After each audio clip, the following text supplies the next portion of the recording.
Good evening. I'd like to call the May 27, 2015 meeting to order. Madam Clerk, please call the roll. Mr. Lamore? Here. Mr. Bolano? Here. Mr. Calder? Here. Mr. Bafari? Here. 4 present.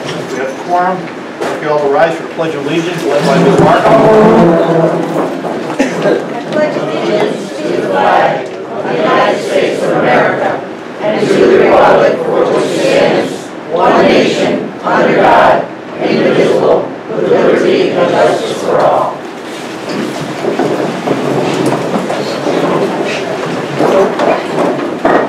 Welcome to our annual Rotterdam Junction meeting. It's always a pleasure to come out here and visit.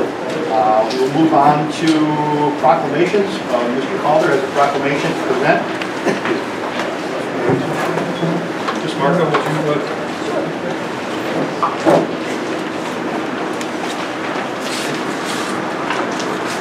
I don't know if you can hear me. Okay. Whereas the office of the town clerk is the oldest among public service positions and provides a professional link between the citizens, the local governing bodies, and agencies of government on other levels. It serves as an information center on functions of local government and the community. And whereas town clerks continually strive to improve the administration of the affairs of the office of the municipal clerks through participation in educational programs, seminars, workshops, and annual meetings of their state. And whereas Diane Marco, in her capacity as town clerk, has instituted several functions in the town clerk's office, such as the online access to town forms, credit card transactions, automated records as far back as 1979, notary service, easy pass sales, dog disposition reports, scanned documents, proceeding, as well as many other significant implications. And whereas Diane is Carrie, a passionate, devoted individual team player and a friend to all in our community. Now therefore, I, Harry Fardy, Supervisor of the Town of Rotterdam, on behalf of the town government for its townspeople, hereby recognizes in the first week of May 2015 as Municipal Town Clerks Week in the Town of Rotterdam, and extend our appreciation to Diane Marco for the vital services she performs and exemplary dedication to the community she represents. This is signed by Harry C. Baffardi, Supervisor of the Town of Rotterdam, and list myself and the other board members on this plaque. I want to say something. When Diane first came aboard, I remember going down to the clerk's office, and wow, it looks a lot different right now. She really did put the place together, and she's a busy beaver all day long, so she got a lot done. Diane, on behalf of the town, thank you.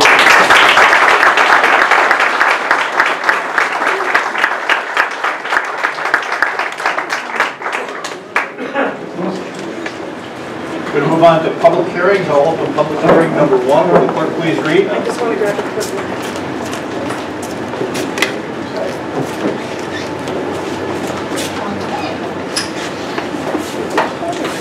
Request by Carrie Pointed, owner, to renovate the interior window, electrical, plumbing, and exterior siding renovations on a 1.6-acre parcel of property located in the Aquifer Overlay District, AO. This property tax map is number 20.2-11, is located at 989 River Road, Rotterdam Junction, New York, 12150. Carrie Pointick.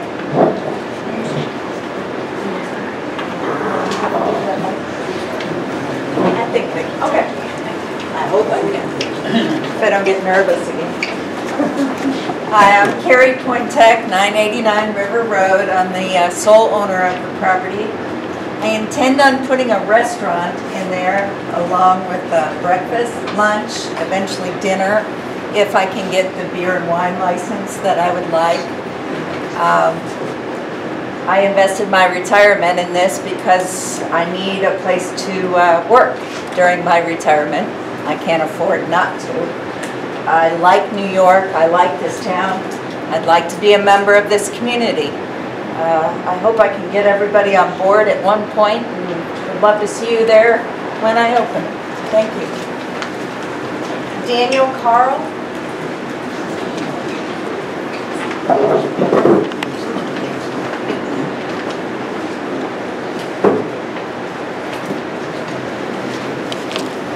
Good evening, I'm Daniel Carl. I reside at 965 River Road, Lower Rotterdam Junction, New York.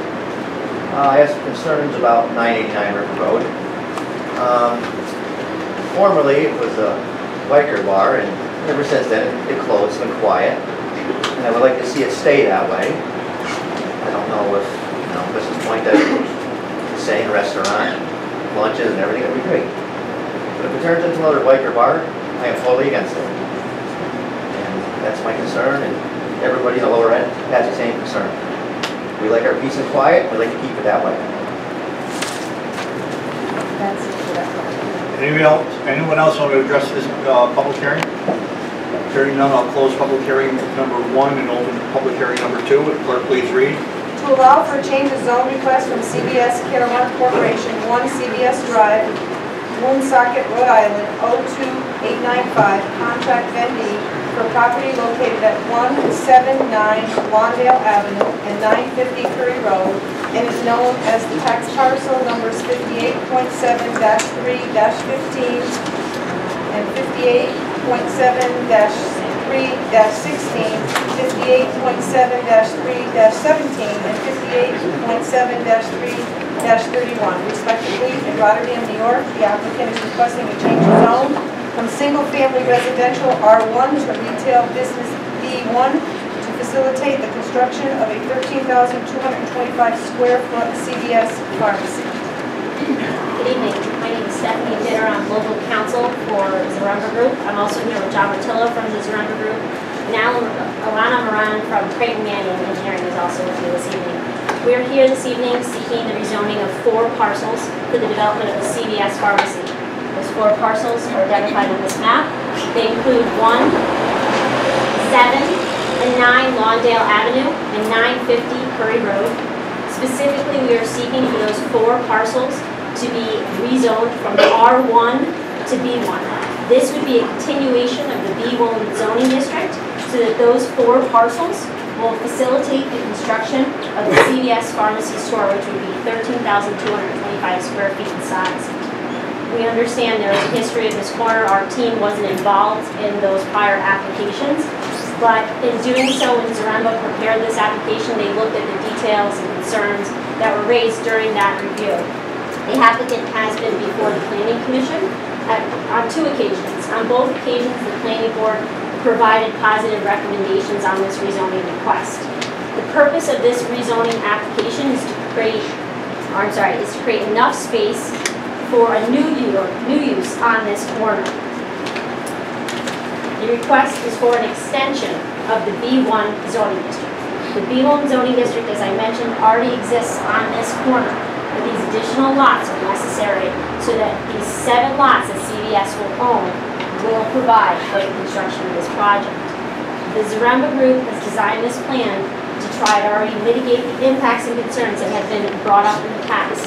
I'll let John discuss in a little bit some of the site plan details that they've already put into this plan. But I just want to focus on one element that's been discussed throughout the spring of this project, and that's this Lawndale mitigation plan. This Lawndale mitigation plan that Zaremba put together shows CVS, with the town's permission, constructing a cul-de-sac and making modifications to this Gilderland Avenue curb cut and providing for a one-way entrance onto Gilderland Avenue, I should say, exit.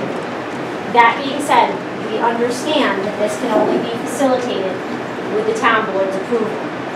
CVS has demonstrated this with the submission of this plan to show its willingness to make these modifications. Again, if the town believes these mitigation measures are necessary.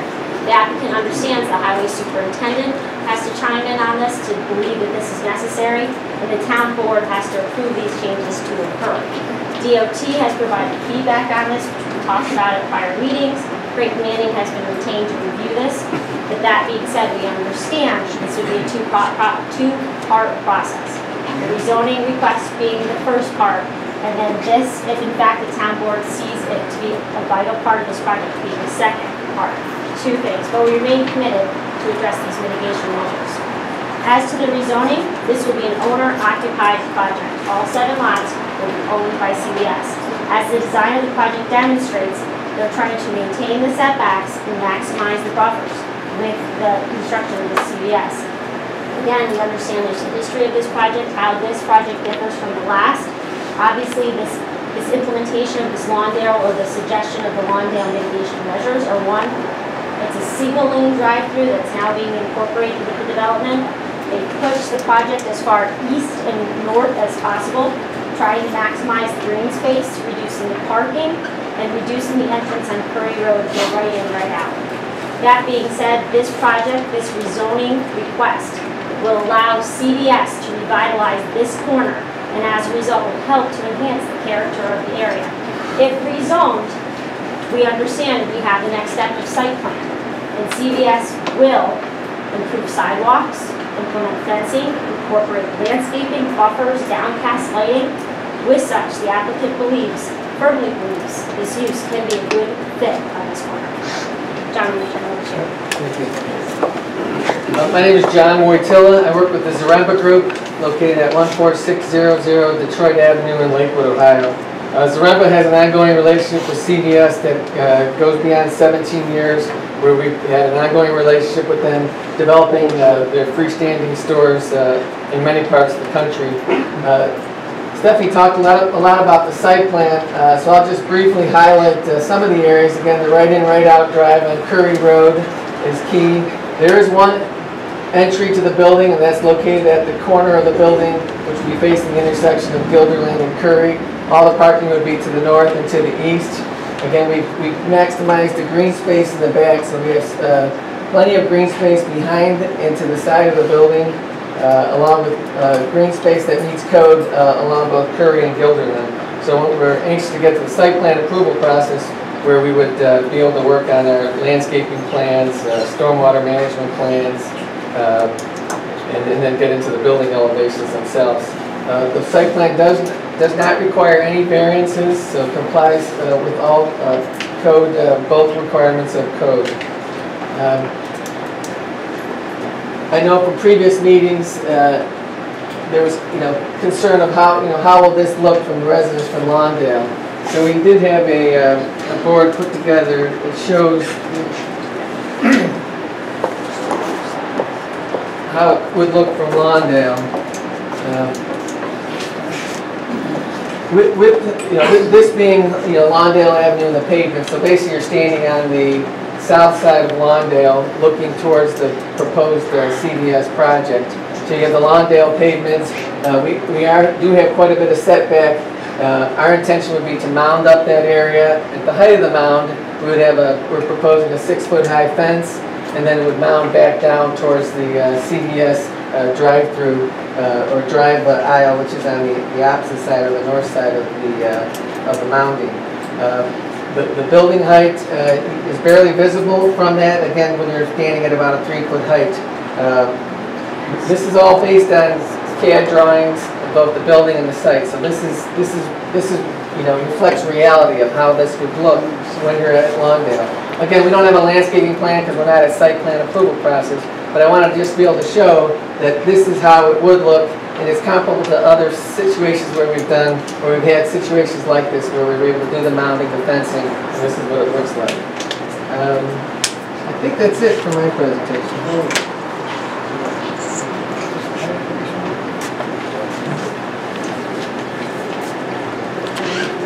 Questions? Yeah. We have other people that don't see. Bob Douglas.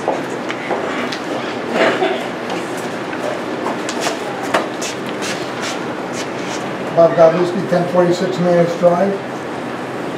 I'm very familiar with this project. I was on the board when it came up several years ago. I heard the neighbors' concerns many times. I've been watching the town board meetings.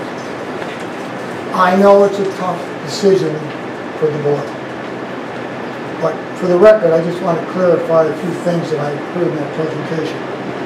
Number one, once the board approves the zone change, this is all problem, because you now shift your responsibility to the planning commission, who can make changes as they see fit.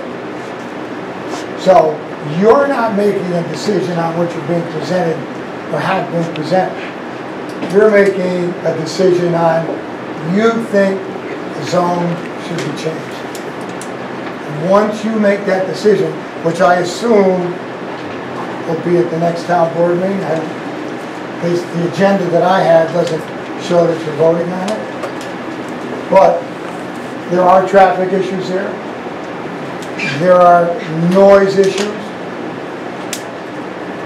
When I looked at this drawing here, I think in fairness to the residents who are going to live across the street, the board should take this into consideration. It would be nice if their houses were ground level, then the berm and the fence would all be wonderful. But I happen to know one of the individuals that lives there. I can assure you, when they sit on your porch, you're going to see over that fence.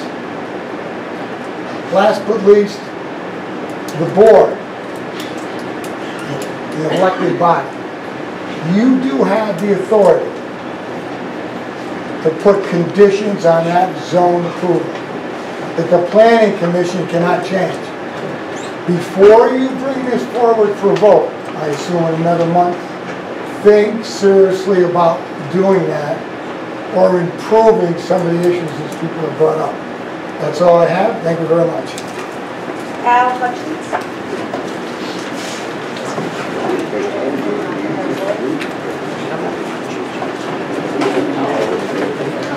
Al Hutchins, 8 Lawndale Avenue, Schenectady.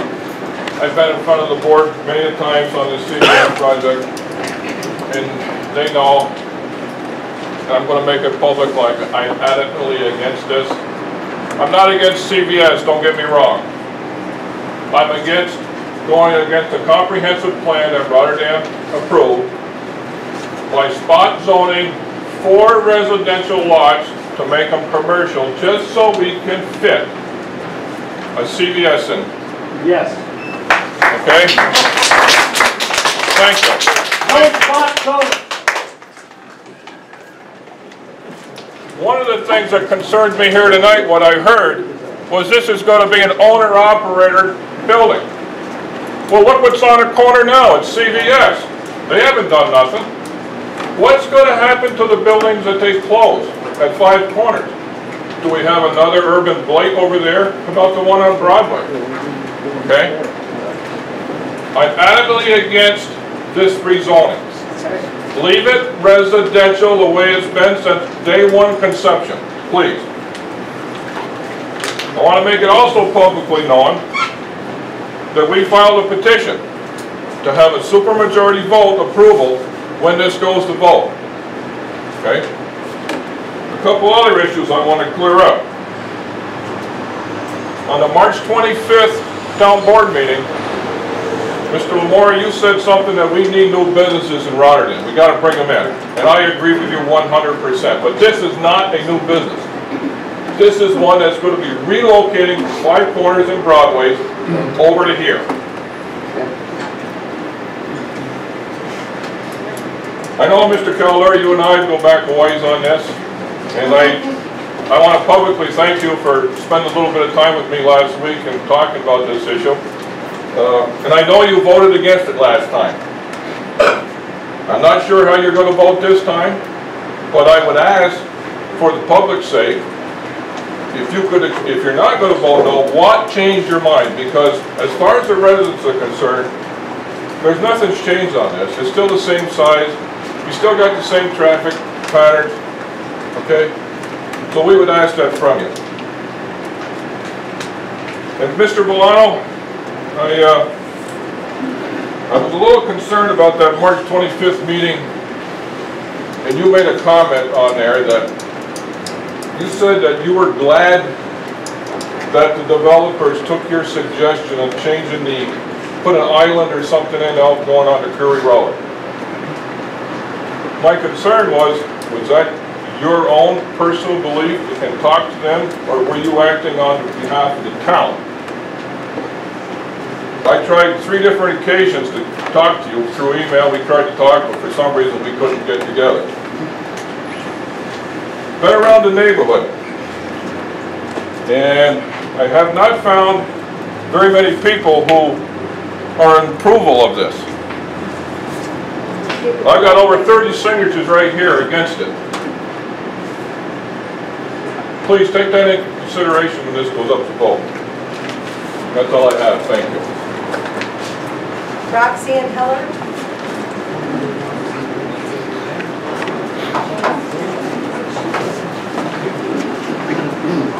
Good evening, members of the board. My name is Roxanne Heller, and I live at 83 Oakdale, down the road from this proposed system.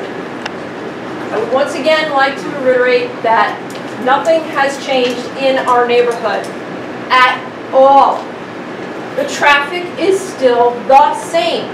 It has not changed. As a matter of fact, with the addition of the casino that will be going in Schenectady, we will be getting more traffic through our area, coming down from Purebush and the outlying areas to go down Broadway to go play at the casino. This is not going to get any better. Traffic is only going to get worse. And we will have people cutting through our neighborhoods at speed and higher. We have children that play out there. We have people who walk their dogs out there. We have a nice, quiet neighborhood. And if you spent any time outside your offices, you would know that because it's only 1 block in. I'm asking the board once again to deny this. We don't need it. There are enough pharmacies in the area that everybody can be taken care of. If you want this to be done differently, then have CVS surrender the property to the town and let us do something worthwhile. Thank you.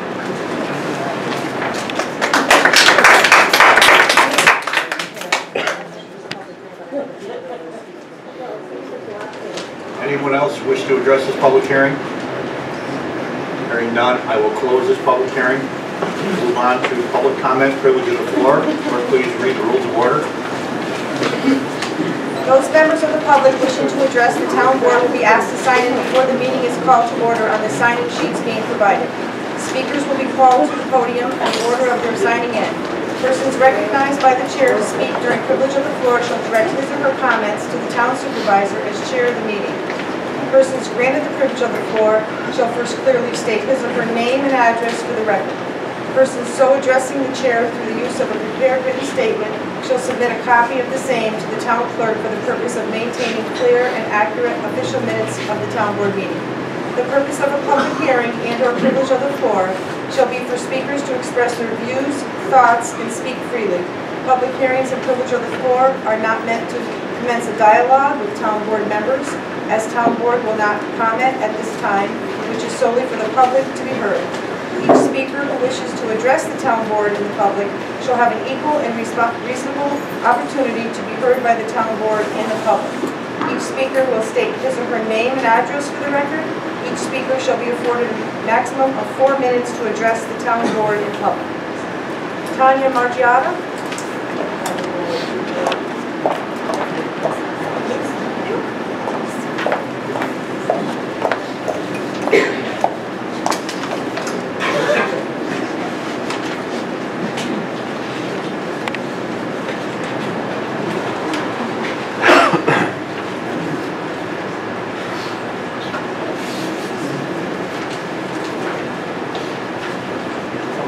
Everybody has their copies first.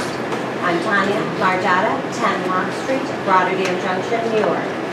I'm here again today, 1 year later, after you guys visited, and I spoke about Tropical Storm Irene, happened in 2011. We're still reeling from the effects. My question is, and I know I'm not going to get any answers because I've been in dialogue with email, I've sent certified letters, I've called by phone with no return phone calls. Number one, you guys have had, the town has had FEMA grants. They have also had NEAR grants. What improvements have been made? None. The houses behind my house on Scrappard Lane are still abandoned and on Main Street. And they're also with unsafe openings. And the streets and drainage have not been improved. And there have not been, that I can see, any infrastructure improvements at all.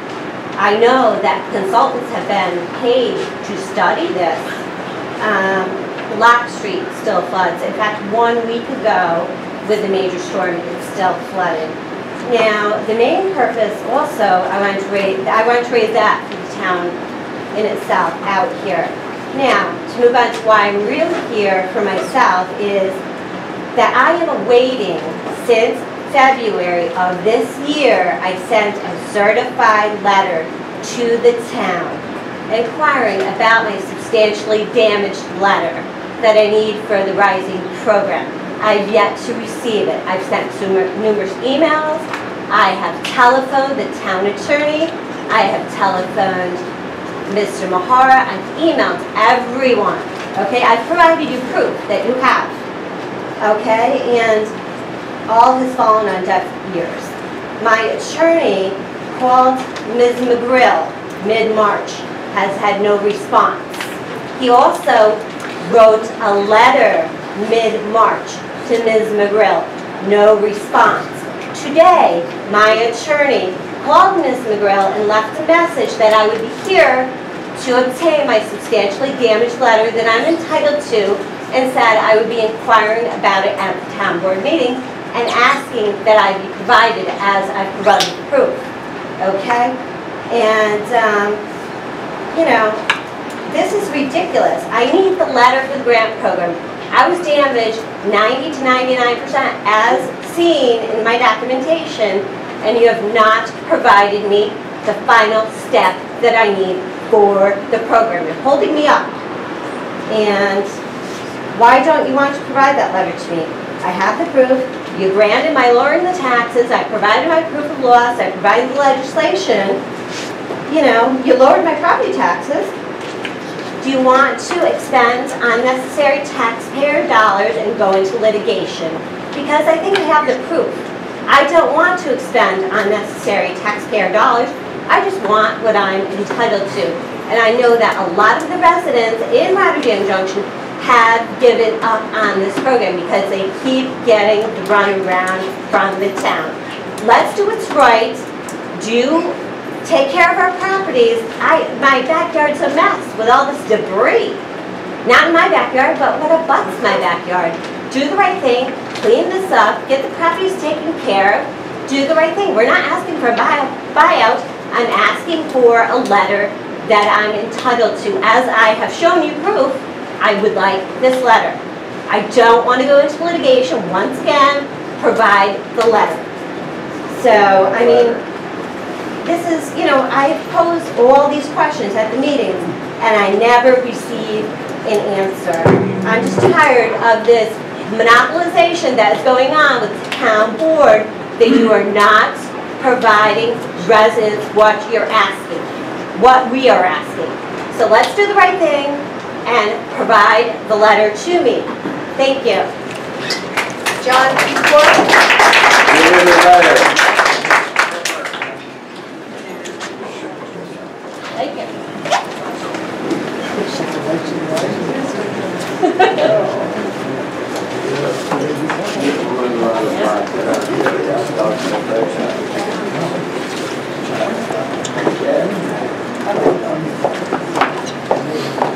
Okay, good evening. John Pecor, 1029 Angelina Road. Mr. Bafardi. As I promised on the April 22nd, 2015 at the last town board meeting, I am before you tonight to deliver a total of 581 petitions against the proposed zoning change for Peter Road LLC. In our community of just over 700 single-family residents, that's an overwhelming majority who adamantly oppose even the consideration of altering our neighborhood for the betterment of private interest. Let the record reflect the 581 number is not the totality of all of the opposition. To date, that is the number our volunteers have been able to reach. And I gave it to you, so they're all in now. So. The developer of Peter Road LLC is entitled to his course of due process and has received multiple opportunities from the town of Rotterdam. The town and townspeople have been tolerant, but have overwhelmingly rejected a rental complex on 759 Peter Road. It's time for this developer to seek permission to build 2 or 3 single-family residents at that location, or deed the empty lot to the town of Rotterdam to be used as a public park space as a token of goodwill for the time and considered aggravation he has caused our community. In closing, I'm very proud of the people of Highbridge who have unified in a nonpartisan fashion to further this single cause. At no time has political party or affiliation ever been mentioned. It would be nice if the Rotterdam Town Board/Government would be able to operate in the same manner on behalf of your constituents. With that said, to ensure zoning change proposal does not resurface under the next administration, we will solicit every candidate running for the town for a town position come November to sign a pledge stating that he or she will not consider spot zoning to appease this developer. We will make known via direct mail and social media those who have signed our pledge and those who have not. We will then encourage our community members, which the Highbridge neighborhood happens to be the most densely populated development in Rotterdam, to actively vote for only those candidates who support our cause and not based on political party affiliation. Over the course of the past 9 to 10 months, it should be evident that I keep and deliver on the promises that I make. Thank you for your time.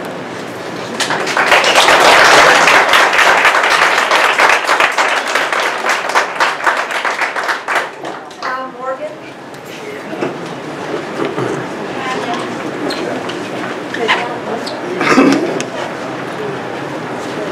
Tom Morgan, 1014 Day Road. I want to start just by saying that the property I live in on Day Road, I bought the property from my family's estate a year and a half ago. It's the property my family bought in 1959. I grew up there. And I had the financial ability to live wherever I wanted to go. Like, I didn't have to buy this house, but I came here for a lot of reasons. The Highbridge community is very unique, isolated community with one main road going through it. Well, count Kings Road, maybe 2. I'm not against progress. I'm not against development. I am a self-employed businessman. I'm all for development. I'd like to see properties get developed.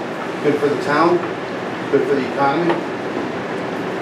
But as John said, and I presented at the meeting the Planning Commission meeting, I was able to show with numbers, verbally present to the Town Planning Commission that Highbridge is the most densely populated area in Rotterdam. Not only that, the neighborhood already has 11 buildings that comprise 66 apartments just in that small neighborhood. 43 of those apartments are right in the Highbridge corridor. Mr. Brick presented some studies from Yale and a couple of other places about traffic. The fact is that the DOT in 2011 did a 7-day study of the traffic. 4,687 average cars per day on Highbridge Road, with a high hourly rate of 583 cars. His Harvard studies didn't account for the other apartments that are there, only the 16 units he wants to put. Spin.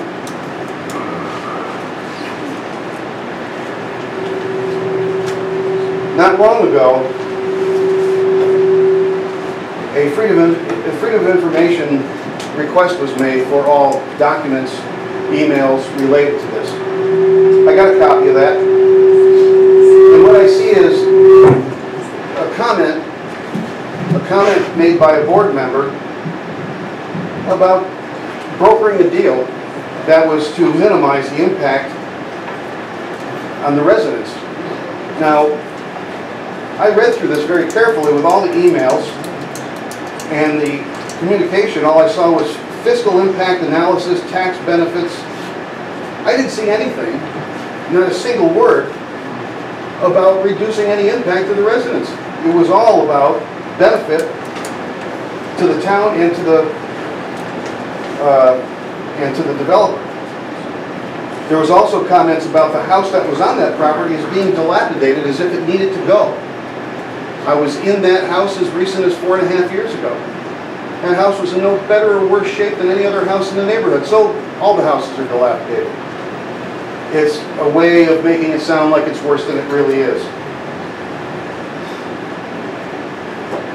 And there was another comment made by a board member saying that they made an awfully large investment. You know, we really need to work with them. Well, guess what? They didn't even buy an option on this property. They formed an LLC so their company wouldn't go under.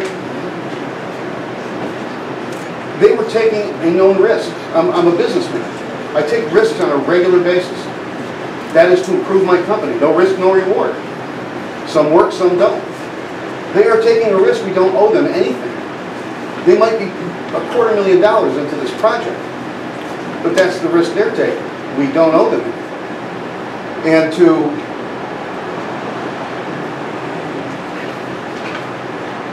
allow this spot zoning to occur is a dangerous thing, not just for Highbridge, but for all of Rotterdam. For a developer to come, buy any piece of property he wants, and then come before the board and say, make it right for us so that we can build what we want. That's a dangerous precedent to set. And once you go there, you don't come back. And with Highbridge Road with the traffic, locked in that short space, it's very easy to commercialize that road. We're at 4,600 cars a day now. Where are we going to be if we start throwing more stuff in? Like I said, the neighborhood is isolated. We're isolated by 890 on one side, CSX corridor on another, county line on the south. There's only one road through there everybody takes is Highbridge. And anybody who, if you were at the last meeting, several people got up and said how they sometimes sit in their driveway for 5 minutes waiting to get out. This is only going to get worse. So, from the 1955 zoning ordinance through the 2001 comprehensive plan, the 2007 zoning map, there is a long tradition of keeping this neighborhood the same. That's the way it's set now. I believe it should stay that way.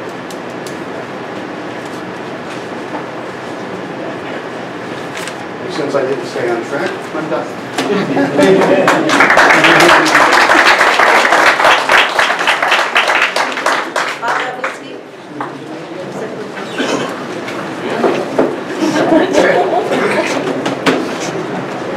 I've got Whiskey 10.6 minutes drive.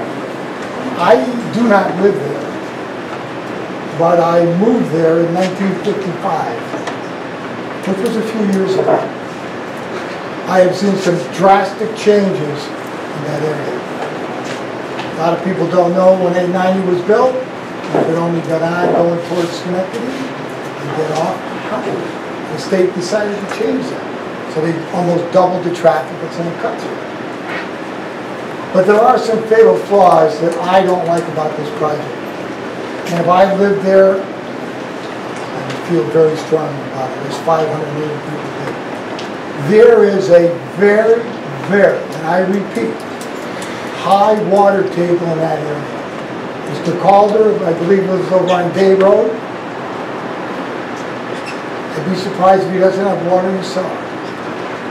When they built those houses that are east of him, probably in the 70s, it is so bad that there is a pond, I repeat, pond. And the only way they control the level of the water, they have a pipe, and I don't know how they got away with it, that actually pumps water out into the drainage system on 890. The fear is, and I know the people that lived in that house, I played with their son. If you put more than that land can handle, structure-wise, the water can't go anywhere. There's no place for the water. right? They all have drainage issues. It's not the place for what they want to do. I know, I lived in Sherwood Road in those apartments when I got married 40 years ago. Right? There are plenty of apartments in the town of Rotterdam. The other issue is, and I heard Time Warner speak, yes, there's a sewer line there. And I don't know whether Mr. Brick is in the audience, I don't see him, but he was the town attorney when that whole sewer project came up.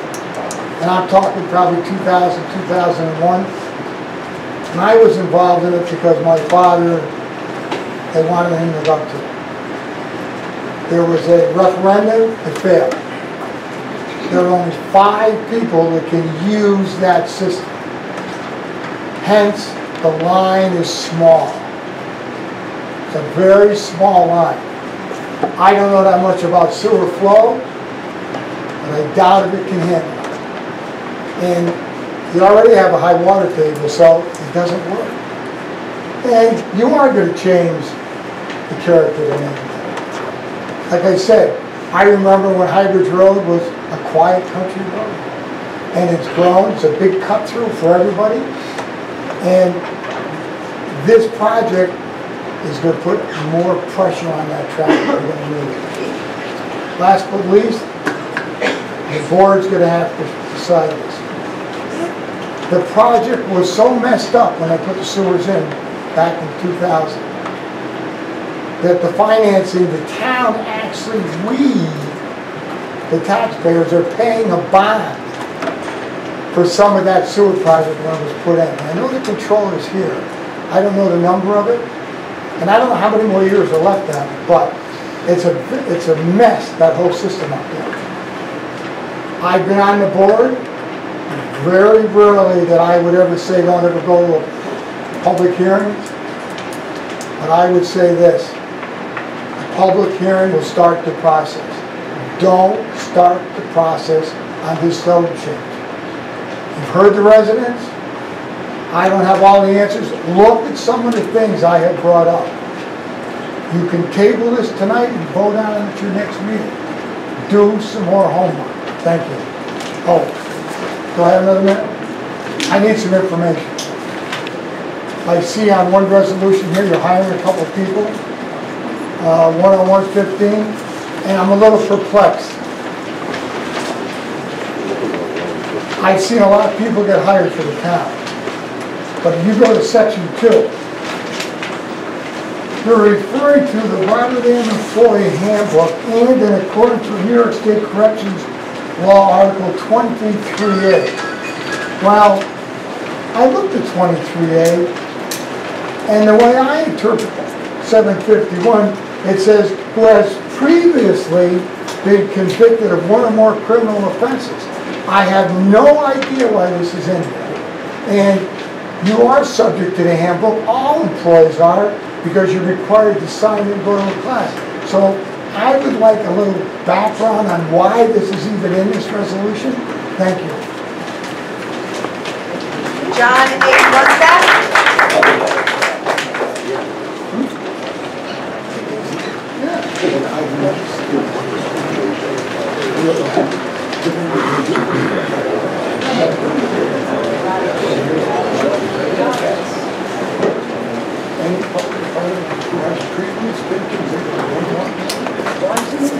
My name is John Nusbeck. I reside in Carter Road, the town of Rotterdam. Been there nearly 40 years.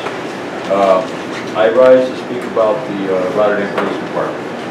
I have some public safety background. I'm a member of the Carmen Fire Department for nearly 40 years, and I was very involved with the EMS, which I'm sure some board members will remember. And I recently retired as a county fire coordinator, so I do have some background knowledge in public safety. I want to tell you 2 things. Police department, my daughter's car was set on Carter Road, and I called the police department to get a police report. And Officer Claude Sawyer came over, and looked at the insurance company, had to pay $500 deductible, and we thought that was a done deal. However, Officer Sawyer on his own, or as a member of the police, under his duties, went, did some investigation, found out some things, Ends up he found out who actually hit the car. I got my $500 deductible back, and so that was really tremendous service, I thought, that he performed. Didn't ask him to, but he did it, and so I want to, I'll compliment him.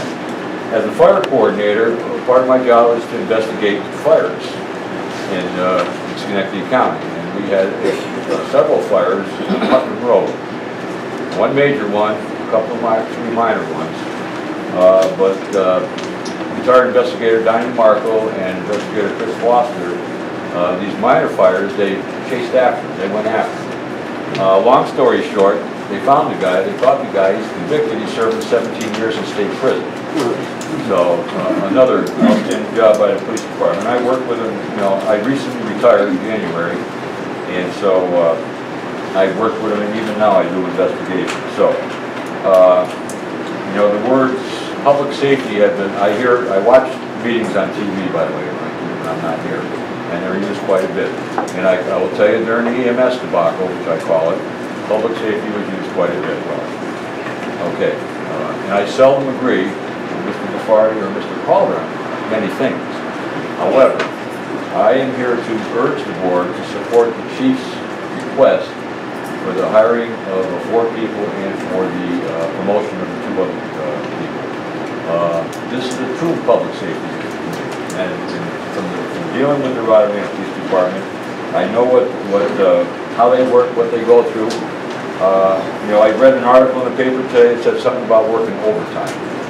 Well, I would ask anybody in here to go sit in your car and ride around the town of Rotterdam for 16 hours. 8 hours is probably really enough.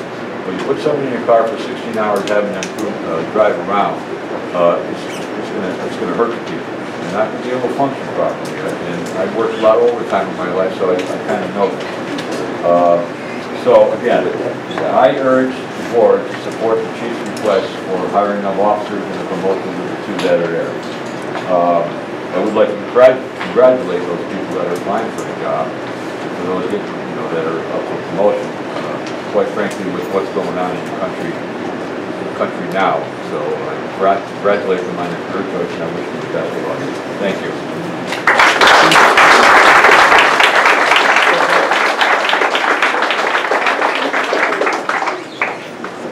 That concludes our public comment privilege of the floor. We'll move on to resolutions. Resolution number 98.15. Will the clerk please read? Upon the recommendation of the Chief of Police, appoint and promote Sergeant Jeffrey Collins to the rank of Lieutenant at the Town of Rotterdam Police Department, full-time probationary with full employee benefits at an annual salary of $97,777.22 effective June 29, 2015. Any discussion? Yes, Mr. Supervisor. This is one that we're rehashing again that we voted on a few months back. First of all, up until recently we had 2 lieutenants, one covering patrol and one for investigators. One of the lieutenants retired. We're trying to find ways to cut down the police force because of the fact that they take up the majority of our budget. And we have to find ways, they're too big for us to be able to really afford it. So we're trying to find ways, and if we don't fill that lieutenant position, they can still, what they need is a supervisor for the investigators. So they could have a high-ranking sergeant supervise investigators. They don't have to have a lieutenant with a starting pay of $97,000. We already have too many police officers making near $100,000. Our town can't afford that. So I'm not asking to do away with a position that's out going around and doing all that. I'm just saying that instead of having a supervisor position be a lieutenant, it could be a high-ranking sergeant. And we could save at least $10,000 that way, maybe more. And we have to look for ways to save. And that's all I have to say. Any other discussion? Yes, please. No, by all means, I'll let you go first. I had a little comment on that. Number one, our lieutenant for the uniform division is leaving, he's retiring, which means that Sergeant Jeffrey Collins, who's been working in that position, learning for a while, is going to have to receive lieutenant's pay when the lieutenant leaves. which makes it actually cheaper for us, for the town, to appoint Sergeant Collins as a lieutenant, because he would be appointed as a first-grade lieutenant instead of a second-grade lieutenant, which makes more money. So if we don't approve this resolution, according to their union contract, Lieutenant Collins, at that time, Sergeant Collins, is working as a lieutenant, will be paid more money than he would if he promoted to lieutenant. So you're not saving a dime, you're losing money. And number two, that police department has existed for 50 years with a lieutenant in uniform and a lieutenant over the detective division. There's too much work over there to have it done by a sergeant. And there is no high-ranking sergeant, you're either a sergeant or you're not. So I don't know what you know about that part. But in civil service only says sergeant, period. And it doesn't say you're a high-ranking sergeant. So you get an extra stripe on your sleeve, more responsibility. So there's no such thing. So if you want to spend more money, don't go through this resolution. And have the guy working out of grade pay, which we have to pay him, and you'll be losing money. That's it. Any other discussion? Yes, Mr. Supervisor. We have rehashed this issue over and over, at least for the last 3 years. I have probably spoken on this one issue for, at this point, over an hour. However, since it's come up again, obviously the administration wants to have discussion about it. Last year, John Polino put together a 5-year forecast for this town. I don't know how many of you in this room realize exactly how bad our finances are. We are, at the end of this year, we are going to be a financially aggrieved municipality that meets all the definitions of the state controller. Great job, guys. It gets worse, all right? In 2015, we're going to be running, as put together by the administration's prior consultant. Certainly not an appointee of mine, but his numbers happen to nail my point home. We were running a deficit of $1.5 million. We only collect from you $7.5 million. The deficit between expenditures and revenues is approximately 20% of the entire tax levy. The next year, it's 1.5 again. The year after that, 1.7. The year after that, 1.9. The year after that, 2.1. We're looking at 30% tax levies here. All right? I'm looking to find a way to make this work. We're looking to find a way to save the police department from themselves. The police department has monopolized the entire tax levy for this town. Every dollar that you pay us in January goes to 101 Princetown Road. I don't think you all realize that. Every single dollar. There's very little money for parks. There's very little money for highway. Do you know that we had $0 for paving this year? Last year, we had $0 for paving. The year before that, $0 for paving. You want to talk about potholes? You want to talk about problems? We are supposed to pave, according to the state, 1/10 of our roads in this town on an annual basis to maintain the infrastructure in the condition that you town residents deserve. 20 miles of road. Last year, I think we paved about 1, right? We are way behind in our pavement, right? Because we have about 200 miles of road. The thing is, we are so far in the red that we have a considerable problem. There's 2 options. Option number 1 is that we hire everybody and I come to you in January to pay for it. It's not going to be a 5% increase. It's not going to be a 10% increase. It's going to be 20% or more increase to actually balance the budget. Nobody in this room is going to tell me, please, Joe, will you please tax me an extra 20%? All right? Nobody's going to tell me that. So we have to look at the alternatives. All right? Debt in this town and spending, unfortunately, has become a cancer that has affected the town of Rotterdam. All right? Unfortunately, the medicine that I can offer you is incredibly bitter. It's painful. It's painful for the public unions that serve this town. However, unfortunately, when you're afflicted with such a cancer that will financially bankrupt this town, sometimes only the strongest of medicines security. All right? We are in a situation where this continued promotion and spending is literally going to result in a bankruptcy application being filed at some point. I am not willing to go down that road. Therefore, all right, it has to stop now. When you start compounding your financial problems year over year without any kind of address in the future, it only becomes harder when the correction hits, right?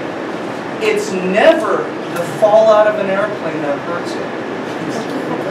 It's the sudden stop at the end, all right? I am looking, by slowing the curve, to lessen the impact on all of you, my town residents, all right? Nobody up on this board, despite our political persuasion and despite our positions on any of the individual issues, right, takes great pride in saying no for anything that a member of the residents want. This is not a job that comes with great satisfaction, and I do speak for actually all of us sitting up here. We're all very passionate about the needs of this town, although we may be going about it very different ways. We are trying our absolute best to keep this together. We just happen to have a different perspective. It is my understanding, based on many discussions that I've had with the chief, that he well knows are recorded, because all conversations with me in town hall are recorded, that overtime and delay is a more financially prudent method to save impact to the town. And by all means, I'm going to let him address in a minute, all right? The thing is, if we don't stop curbing the spending now, it's going to hurt us in the long run. Now let's talk about the pay curves, because these are going to come up, right? It's always, quote, cheaper to hire new. Well, that's true. We start looking at, and I don't have the new contract because it's being negotiated, but let's look backwards. From 2011 forward, a patrolman being brought in 2011 is making a modest $44,000. The next year he's making $52,000. The next year he's making $59,000. The next year the same gentleman or lady is making $65,000, $72,000, $80,000. Whoa, wait a minute. Are any of you receiving pay raises of 15% year over year? I don't know.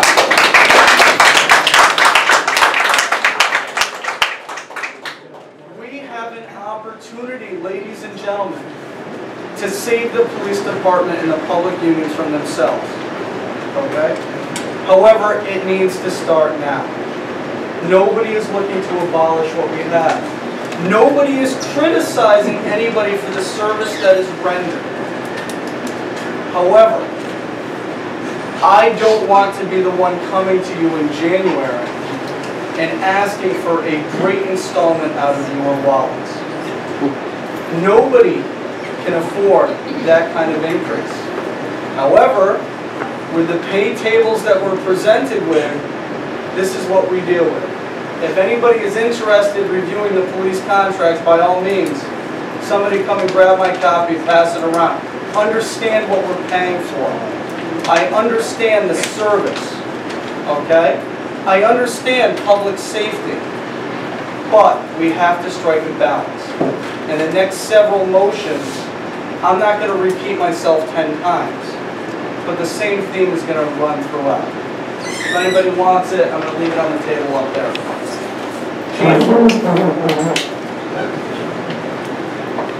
If I could, I'd like to address, first of all, Mr. Galano, I find your remarks categorically wrong and misstated, misleading. We are not a community that's in distress. We are not near to be a community that's in distress. We came in with a budget at zero last year. We hold the police department accountable to the budget, and the people that he's trying to promote, the people that he's trying to hire, fall within the budget that was approved last year, fall within that zero budget, and does not add any extra taxes to people in the town of Rotterdam. It provides them with public safety that we desperately need. And if that's the most expensive thing that we do, I think it's the most important thing that we do. And to sacrifice that, I think, puts blood on the hands of this board if we start to pull back on that. Secondly, you referred to the highway department not having any money for paving. I beg to differ with that. Each year, for the past 2 years, they've received $230,000 in CHIPS money from the state to pave roads. That's never mentioned that they received over almost $500,000 in the last 2 years to pave roads. But in this past year, what did the highway superintendent do to spend that money? He paved 2 roads. One of them was his, which I don't think was a very good selection process nor a very good management process as compared to the good management we get from this police department. Now, to address management, first of all, I have some background in criminal justice management, but by far, I am not trying to tell the police department how to run itself. Or by far, I'm not trying to tell the management of this police department how they should be managed. But I will address this, that and we're talking about this first resolution, the promotion to lieutenant. The promotion to lieutenant is a critical rank because this is no longer a first-line supervisor. That puts them in a second-line supervisor position, which addresses them for future upper-level management, which talks about the future of this department. Not what's happening now, but what will happen in 10 years, and 15, and 20 years. We have to prepare for that now and prepare for it correctly.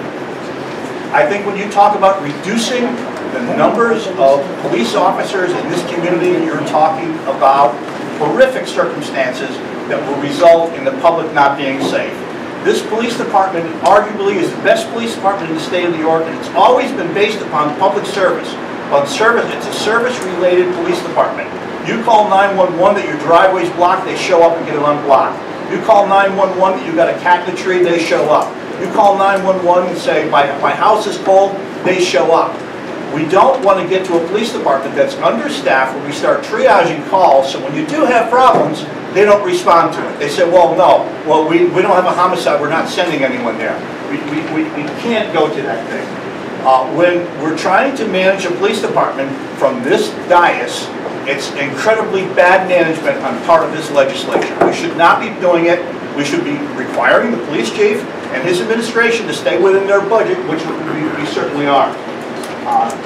The process of hiring a police officer is a difficult process, from selection that's required by law, through civil service standards, through the vetting process and background investigations, through the training process, and to eventually employ that person. You're talking about, you deny a police officer today, it takes a whole year to get that process in place before you can take that person from a civil service list and deliver them to the street to be an occupational and an operationally successful police officer. A one-year process. So what we do now will not only affect us right now, but will affect us in the future. I think it's incredibly bad management. I think it's incredibly misleading to the public to let them think that they're overtaxed and they can't afford to pay for police officers. This money's budgeted for. We are prepared to pay for these police officers. It's in the present budget. It's in the present budget that came in at 0 this year. And I think it's the only community in upstate New York that came in at 0. I relinquish.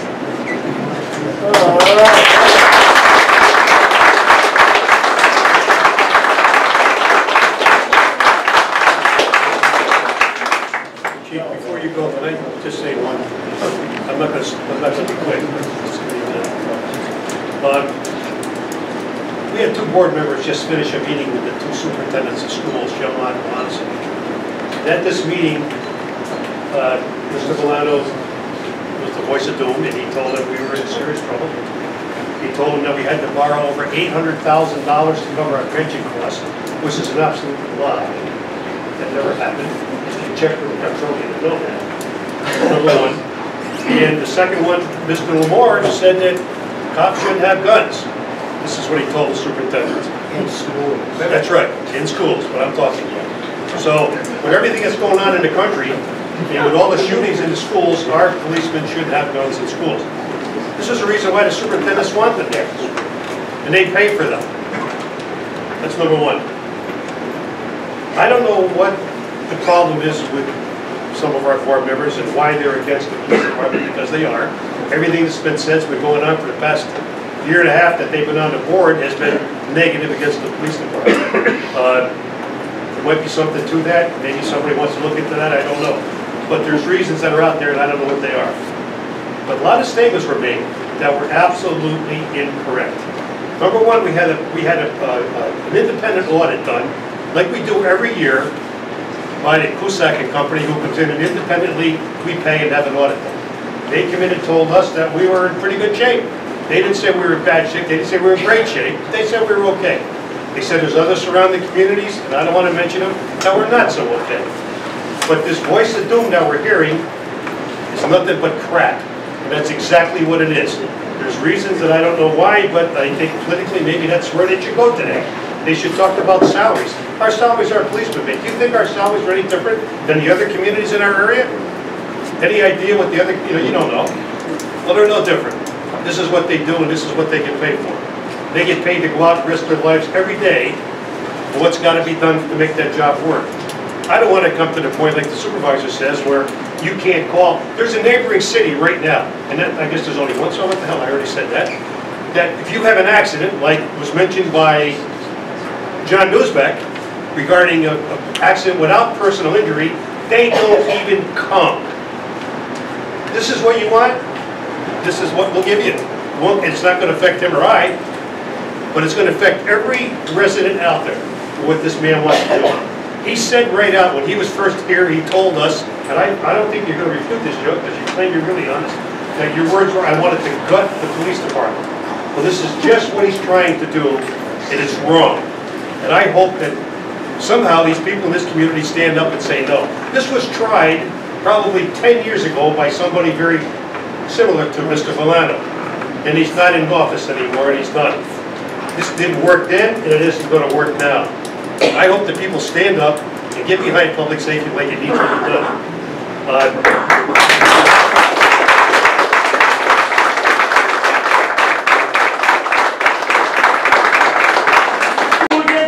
There is no new, and that's the way it's been since then. There is no new hires in the police department. These are filling positions that are already in place, and actually it's less money because you're paying for a new officer compared to an experienced officer with a lot of seniority. I know you all saw the article today. It almost made me sick this morning trying to read this, because it's all bullshit. I can't say anything else. 2 against 2! I'm done. Thank you. Where's it gonna go? I want to say something in rebuttal to what he was saying. I personally, I don't have anything against the police department. The whole problem that we're fighting for is the affordability of the police department. We got to be able to afford them. If we can afford them, I'd love to have everything they want, but we can't afford a lot of it. We have to look at affordability. Yes, they do a great job, but we have to weigh the great job against what it's costing us, what it's doing to our community, as far as we don't have money for anything. We don't have money to hire people in other departments that are really hurting because everything's going in their direction. I don't have anything against the police department. They do a great job, but we have to find a middle ground somewhere. And it doesn't look like we're not getting there, because we're trying to say we got to cut things, we got to make things right, or otherwise we're not going to be lasting very long. You can listen to all the nonsense they have to say, but you know what? Bottom line is, we are hurting for money. We have to find ways to cut. We're not picking on them. What it is they're the biggest part of the budget. So where do you go for the biggest part of the budget? You're not going to go for a part of the budget's $1,000 and say, all right, we got to cut this. You have to go where the biggest amount is. And that's what it's all about. It has nothing to do with police officers as police officers. It has nothing to do with individual police officers. I like them, they do a good job, but I want to be able to afford them. And right now, it's getting to the point we cannot do that. And that's what it's all about. Any other discussion? Yes. There are other positions that need to be filled in this camaraderie. Right. They always talk about public safety as being a service. We need other services in this town. We should have parks that we're proud of. We should have roads that are safe and in good condition. We should have infrastructure that isn't subject to breaking down, whether it be sewer lines, whether it be water lines, right? There's more to a town than just being safe. We could have the safest vault in the world, but if there's no gold in it, there's really no meaning. We have to share the wealth with the other departments. And tonight, like the Parks Department, there's 2 hires. There's literally going to be nobody working there otherwise. We need to start passing it around. We need to provide our residents more than just security. We offer really nothing to the elderly. We really offer nothing to the youth of our town. It's very, very sad that town residents have to go to places like Collins Park or the crossings over in Colony to spend a day with their family picnicking outside. We need to find ways to balance our needs, and this is simply one of them. It just happened to be first. Okay, this discussion obviously refers to the first 3 resolutions of tonight's meeting. Chief, would you like to address? Yes, please. So the reason I recommend promoting Sergeant Collins is because historically we've had 2 patrol lieutenants. When Lieutenant Murphy retires in 4 weeks, we'll have no patrol lieutenants. So for the biggest division that we have, more than 30 employees, we won't have a patrol lieutenant. You can't, in a paramilitary organization, you can't have a sergeant report to a sergeant, a senior sergeant. There's a reason why there's a structure in a police department. There's a reason why we talk about a span of control, a chain of command. As Mr. Baffardi said, that second line supervision is critical in the police department. And as Mr. Calder said, if he's not promoted, he's going to make more money. He's going to make more money because the contract allows for that. We'll have to pay him lieutenant's first pay for the first year. And so there's no savings, certainly that first year. But you know, I know it's been suggested before, well, you have one other lieutenant, you know, take him and put him in patrol and put a sergeant there. You know, people have different skill sets. You just can't, without ever walking into the police department, you just can't suggest take the person with the most experience in the detective division and put him in the patrol division. You don't do that to save a few $1,000s. It's about a lot more than just money. And if you listen to some of the people on the board, you might think that this is just, since I've become chief, it's just an empire that we're building and getting bigger and bigger and bigger. The reality is, when I took over as chief, we had 88 employees. 88. 44 sworn and 44 civilian. We now have 43. In the direction that we're going, we'll have 33 by the end of next year. So the reductions that I've made have saved more than $1 million a year. I know you mentioned other departments. Joe, you voted yes on many other positions this year to appoint people to other departments, but it's always no for the police department. I'm sure there's positions that need to be filled in those other departments, but I've done my part for as long as I've been here to cut everywhere I can cut. I understand this financial situation in the town. And I cut every year that I can. We look at where we can cut. So I can't stress enough the importance of promoting that person. As far as the hires, if we don't hire, as the article said in the paper today, if we don't hire these officers, our staffing levels are going back to the 80s. Might it be cheaper to have 40, we'll say 40 officers instead of 41? You know, it's not about doing it as cheaply as you can. It's not a business where you're trying to make money and do things as cheaply as you can. It's about public safety. It's about protecting the residents. And, you know, what Mr. Nusback referred to, you know, maybe a lot of officers. If we go in that direction, there's 33 officers in a department and a contract, as you know, where there's minimum staffing. There's going to be many, many officers mandated to work 60 hours shifts. Not voluntarily, but mandated to do that. It's not a healthy situation.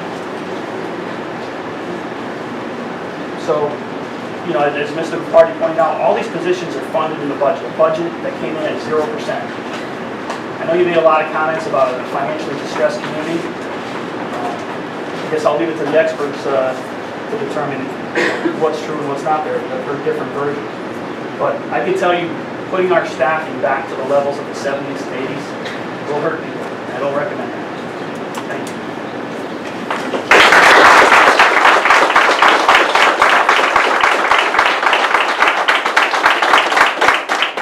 I believe we've discussed this pretty well. Resolution number 98.15, I'll entertain a motion. I'll make the motion. Mr. Caller, do I have a second? I will second for purposes of a vote. Question? Clerk, please call the roll. Mr. Lamore? No. Mr. Valano? No. Mr. Calder? Yes. Mr. Baffardi? Yes. 2 yes, 2 no. 99.15, will clerk please read?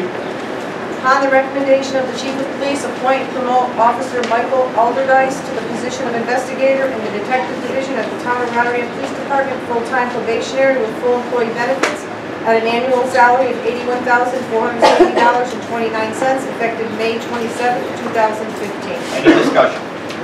Yes, Mr. Supervisor. This is another one that we're going over again. As we mentioned before, they say that they want an investigator, but if they need investigators so bad, why is it that two of their investigators, one's in the SRO, and one is out working for the federal government or whatever he's doing undercover?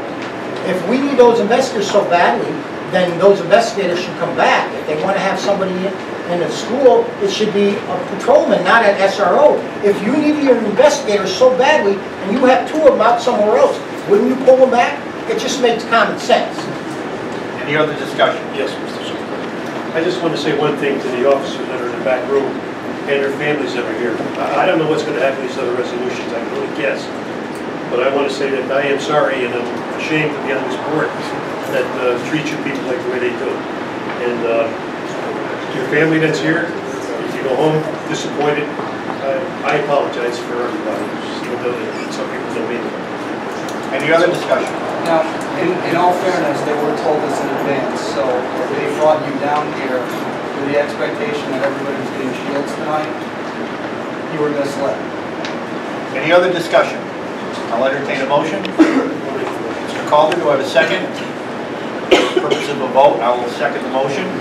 Please call the roll. Mr. Lamore? No. Mr. Valano? No. Mr. Calder? Yes. Mr. Bavardi? Yes. 2 yes, 2 no. Resolution does not carry. Number 100.15, will the clerk please read? Appoint Dakota Acker, Jonathan Hughes, Desiree Sagendorf, and Crystal Stone of Rotterdam, New York, 12306 as police officers for the Rotterdam Police Department, full-time probationary with full employee benefits at an annual salary of $48,005.60, effective July 14, 2015.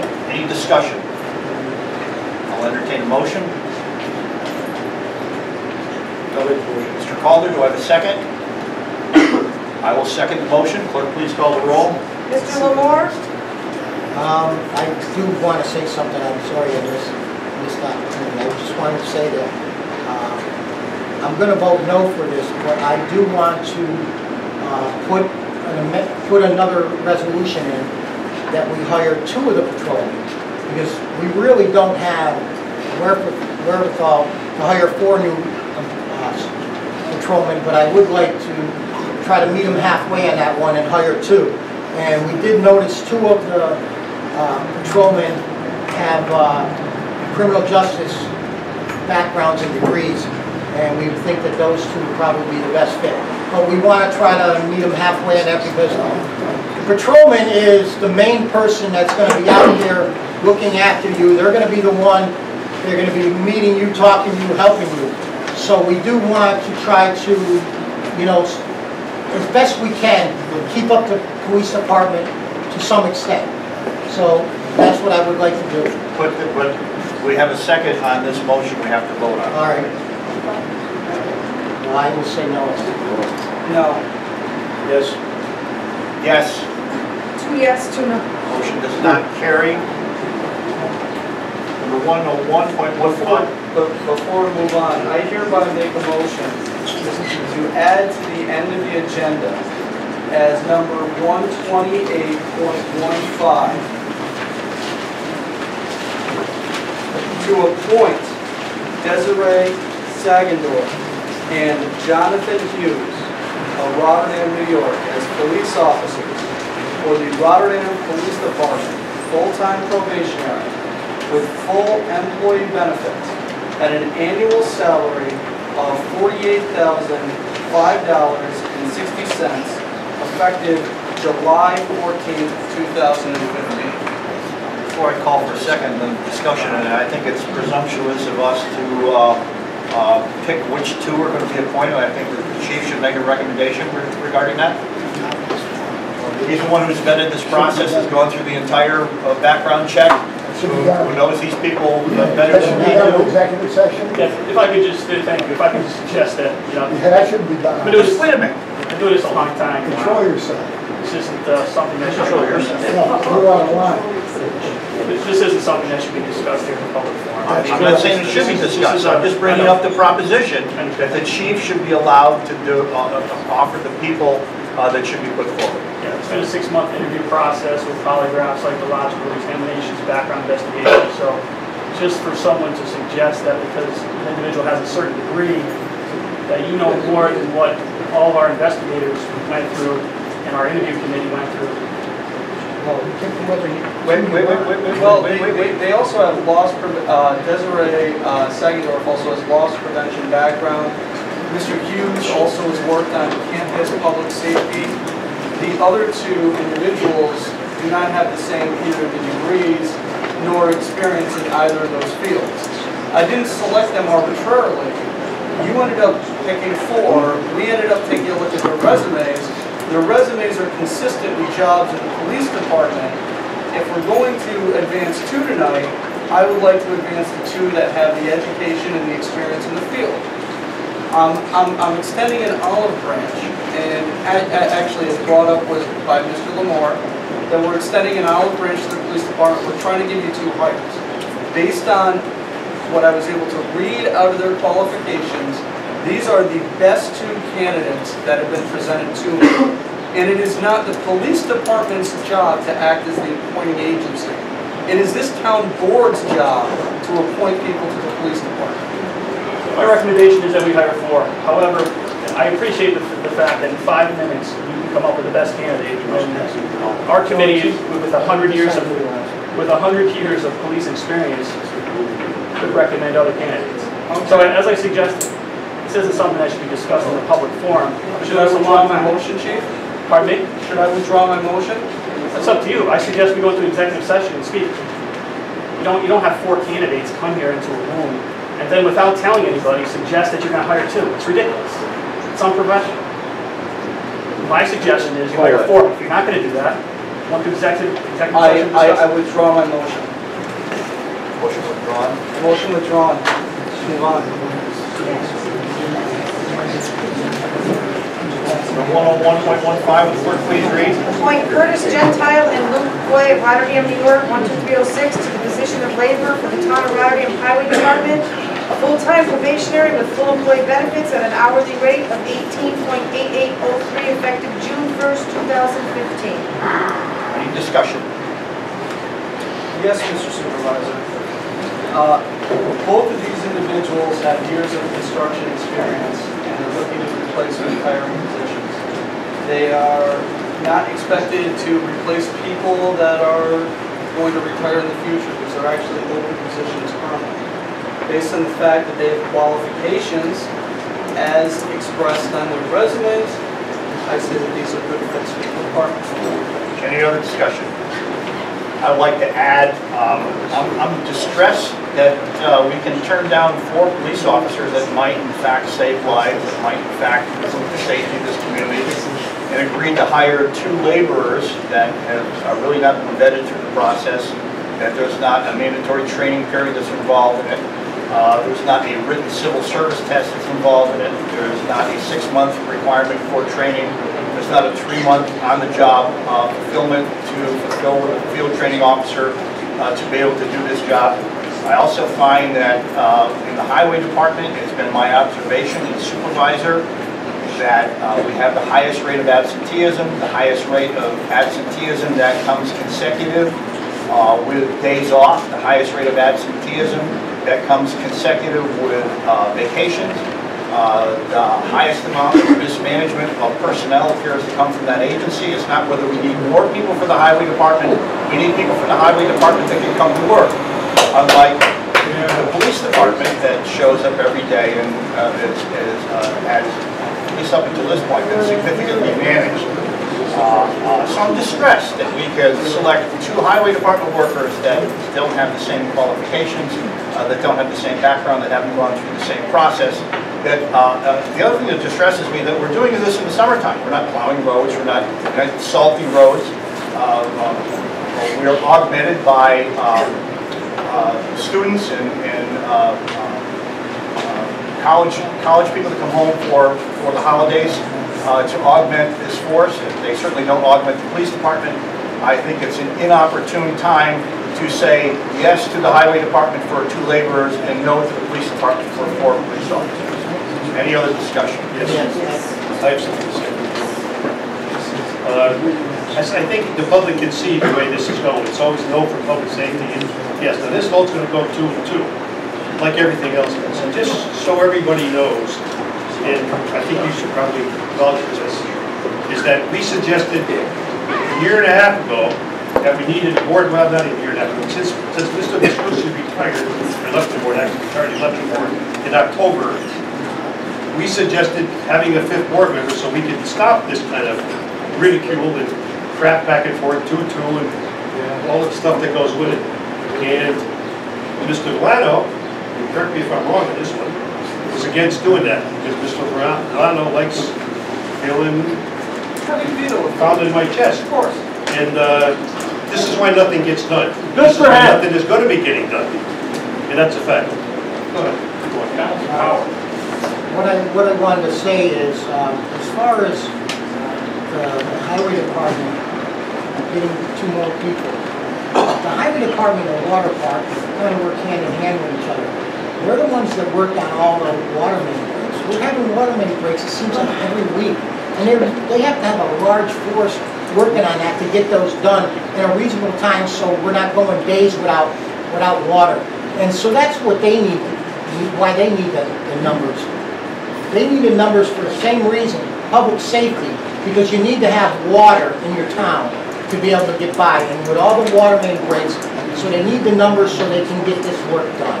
And that's what's going on. That's the only reason they're hired at. And they have, a lot of those departments haven't gotten any hires, hardly at all. For a long time, they're all low. The water department has, I think, 1, or will have 1 for the water department.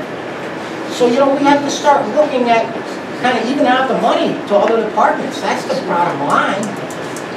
And the other thing is, ladies and gentlemen, right, I didn't ask for any hirees to come from the highway department or the parks department or anybody else. I didn't ask to hire anybody tonight. Okay? That is correct. The town board members, other than the supervisor and deputy supervisor, are not involved in the creation of the agenda. Okay? It was put on the agenda because I figured that the administration wanted to fill these positions. I did not ask for any hires tonight. All right? If it's going to go 2-2, it's no skin off my back. It's more savings for the town, which is a good thing. All right? So if that's the way it's going to go, let's just place these to votes. Any other discussion? I'll entertain a motion. I'll move. Mr. Villano, do I have a second? I'll second. Mr. Lamore on the question. Clerk, please call the roll. Mr. Lamore? Yes. Mr. Villano? Yes. Mr. Calder? No. Mr. Bavardi? No. 2 no, 2 yes. Resolution does not carry. Number 102.15, clerk, please read. Appoint Justin D'Alessandro of Rotterdam, New York, 12306, to the position of park attendant for the Town of Rotterdam Parks Department, full-time probationary with full employee benefits at an annual salary of $39,421.57, effective June 8, 2015. Any discussion? I'll entertain a motion. I'll move. Mr. Villano, do I have a second? I'll second. Mr. Lamore on the question. Clerk, please call the roll. Mr. Lamore? Yes. Mr. Villano? Yep. Mr. Calder? Yes. Mr. Bavardi? Yes. 4 yes. Resolution carries.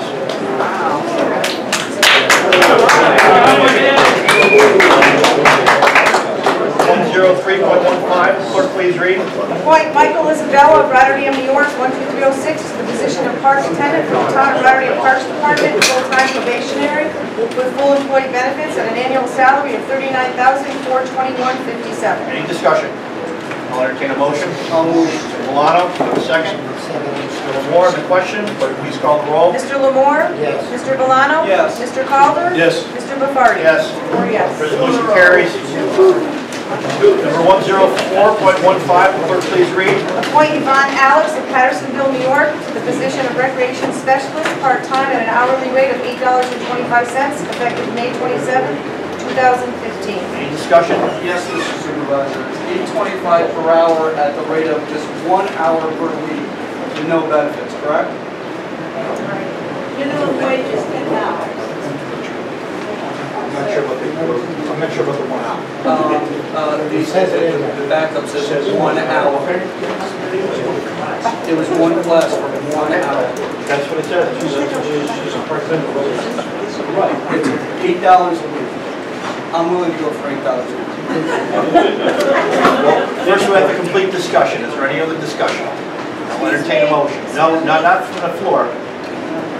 Is there any other discussion? I'll entertain a motion. I'll move. Mr. Milano, do I have a second? I'll second. Mr. Calder, question? Clerk, please call the roll. Mr. Lamore? Yes. Mr. Valano? Yes. Mr. Calder? Yes. Mr. Bafardi? Yes. 4 yes. Resolution carries. Number 105.15, will the clerk please read? Appoint individuals to various seasonal summer positions at the Highway Department effective June 1st, 2015. Any discussion? I'll entertain a motion. I'll make a motion.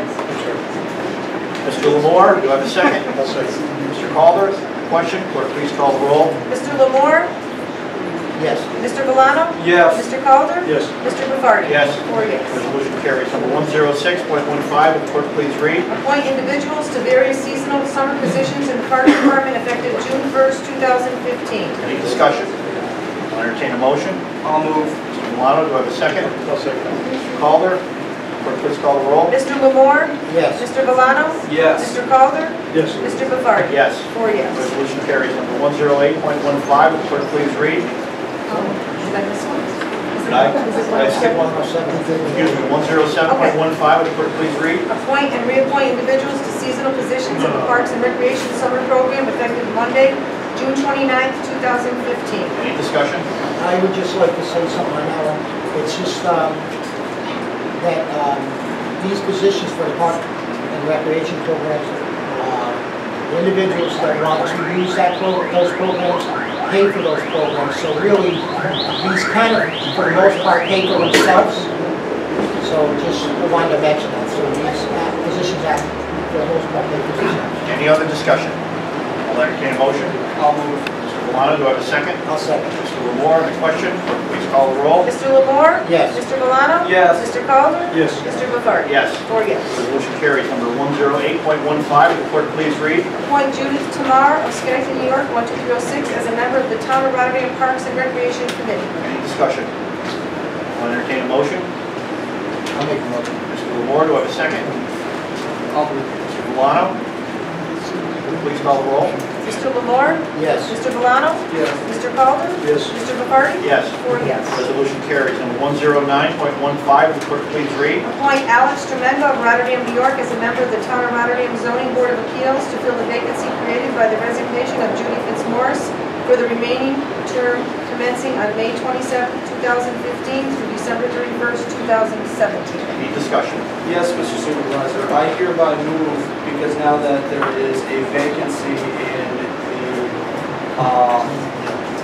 associate position, the alternate position, that we also add to this resolution that Jeffrey T. Nizzaco of Rotterdam, New York, 12306, be appointed to fill the alternate position for the same term that Alex Strider joined that. Motion made by Mr. Valano to amend this resolution to add Jeffrey T. Nizzaco to the alternate position. Do I have a second? Second. Mr. Lamore?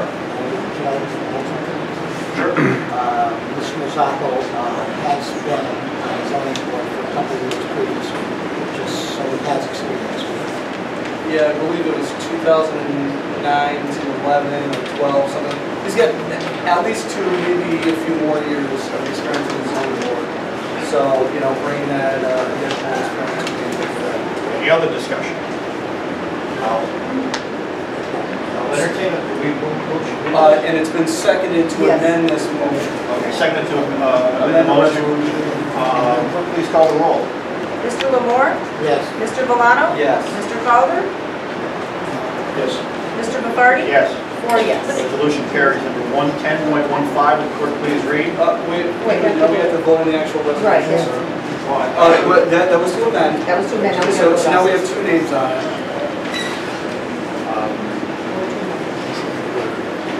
You want to reread it again with the amendment? Appoint Alex Tremengo of Rotterdam, New York, as a member of the Town of Rotterdam Zoning Board of Appeals to fill the vacancy created by the resignation of Judy Fitzmaurice for the remaining term commencing on May 27, 2015 through December 31st, 2017, and also to add Jeff Nizzaco as alternate to the Zoning Board of Appeals to fill the vacancy of the same term, correct? Correct. Any discussion?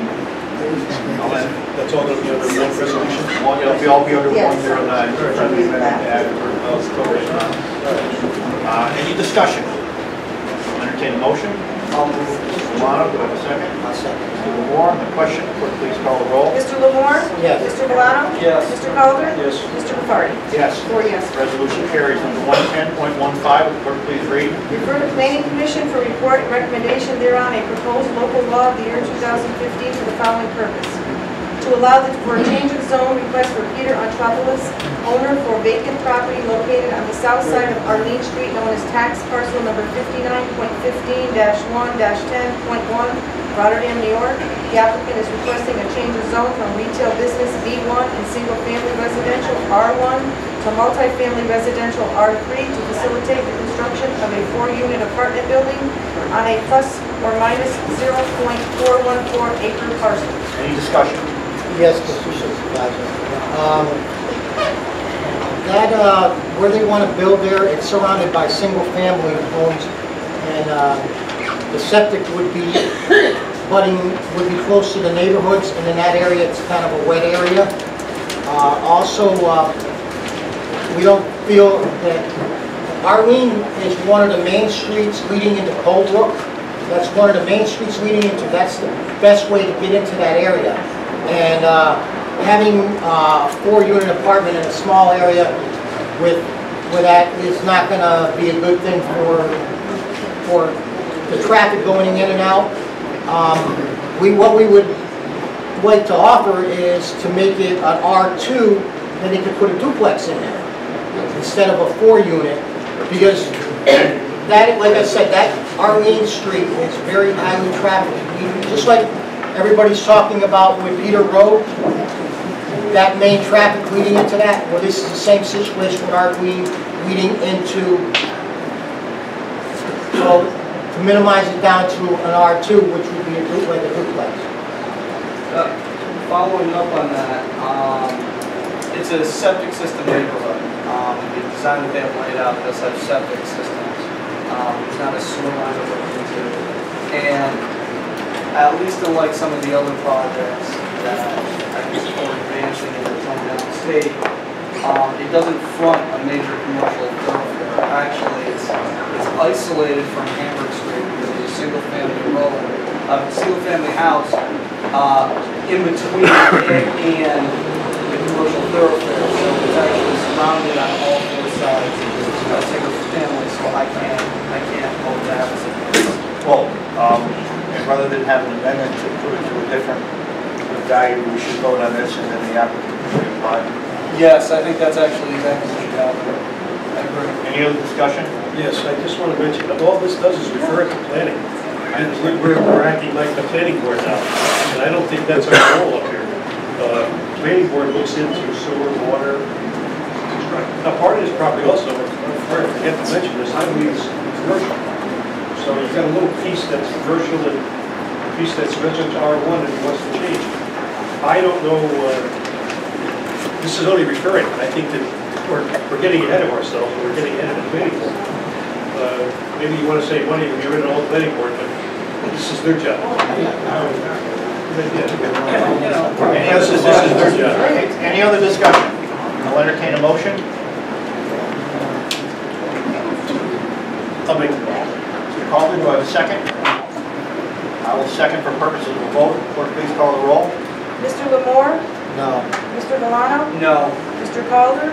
Yes. Mr. McCarty? Yes. 2 yes, 2 no. Resolution does not carry. Number 111.15, the clerk please read. Refer to Planning Commission for report and recommendation thereon a proposed local law of the year 2014 for the following purpose. To allow for a change of zone request from RM Lent Properties LLC owner for property located at 604 Mariva Road and is known as tax parcel number 48.3-4.12. The applicant is requesting a change of zone from heavy industrial I2 to multifamily residential R3 to facilitate the construction of apartments on plus or minus 2.2 acres of the plus minus 4.33 acre parcel. Any discussion? I'll I'll entertain a motion. I'll move. Mr. Milano, do I have a second? I'll second. Mr. Lamore on the question, clerk, please call the roll. Mr. Lamore? Yes. Mr. Milano? Yes. Mr. Calder? Yes. Mr. Bofardi? Yes. Resolution carries. Number 112.15, clerk, please read. Declare the Town of Rotterdam as lead agency and authorize the town planner to prepare, file, publish, and distribute all documents necessary to comply with 6 NYCRR Part 617 and State Environmental Quality Review relative to the below proposed amendment to the Code of the Town of Rotterdam for a comprehensive plan amendment and change of zone. Discussion, motion. I'll move. Mr. Milano, do I have a second? I'll second. Mr. Lamore, question, clerk, please call the roll. Mr. Lamore? Yes. Mr. Milano? Yes. Mr. Calder? Yes. Mr. Bofardi? Yes. 4 yes. Resolution carries. Resolution number 113.15, clerk, please read. Call for public hearing to be held on Wednesday, June 24th, 2015 at 7 p.m. at the John F. Kirby Government Center, B. Dalton Danbury Hearing Room, 1100 Sunrise Boulevard, Rotterdam, New York, 12306, upon adoption of a proposed local law of the year 2015 for the following purpose. To allow for a change of zone request from Peter Road LLC Contract Vendee for property located at 759 Peter Road and is known as tax parcel number 59.20-1-1, Rotterdam, New York. The applicant is requesting a change of zone from single-family residential R1 to a multi-family residential R3 to facilitate the construction of up to 2 8-unit apartment buildings totaling 16 units on a plus or minus 2.41 acre parcel. Any discussion? Yes, Mr. Supervisor. I know in the last meeting we had, one of the representatives, I believe it was, for Time Warner, said that they are not going to go along with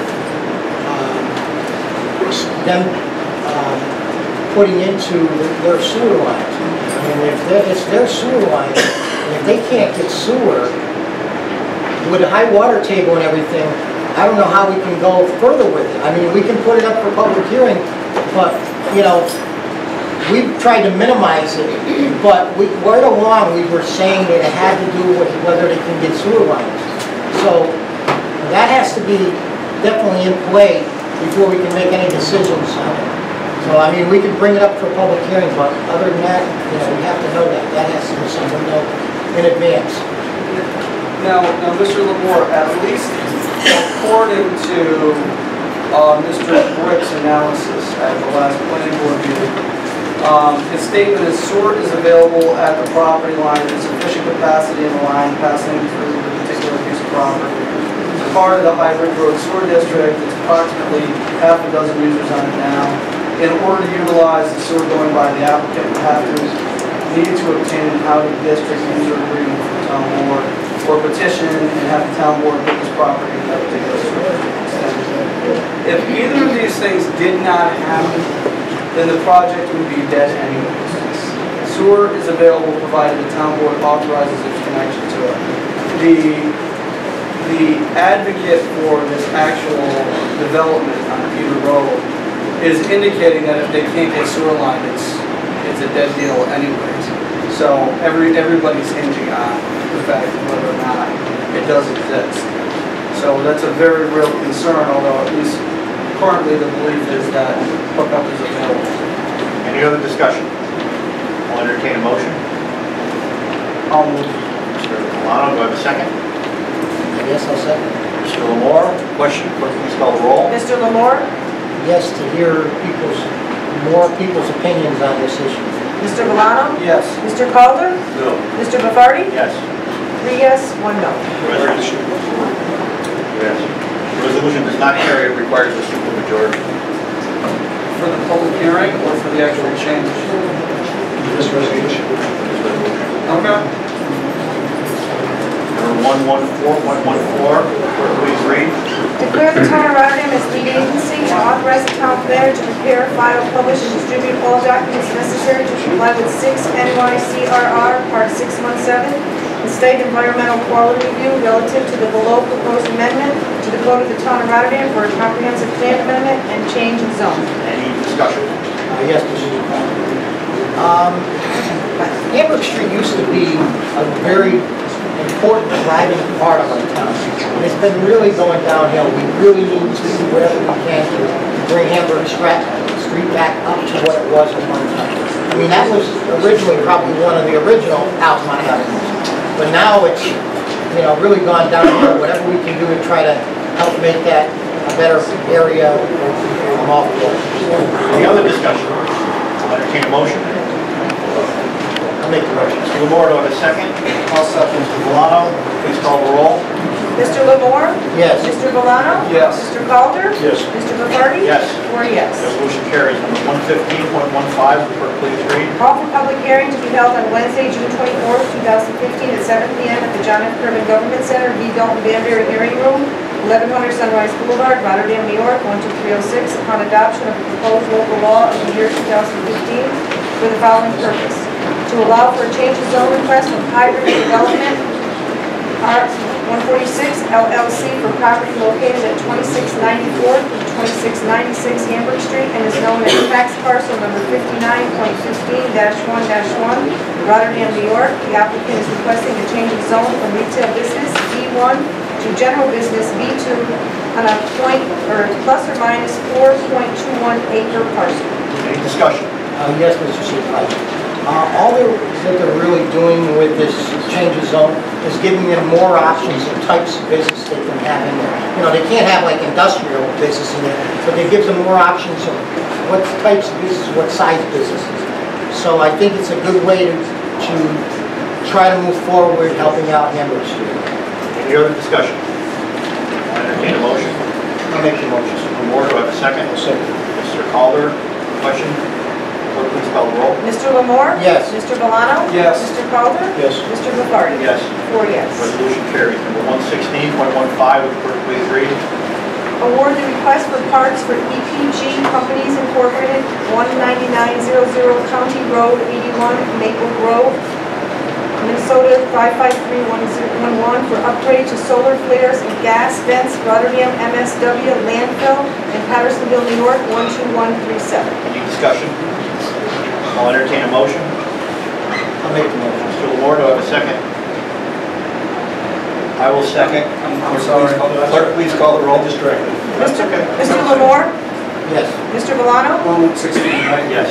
Okay. Yes. Mr. Calder? Yes. Mr. McCarty? Yes. 4 yes. Resolution carries. Number 117.15, would the clerk please read?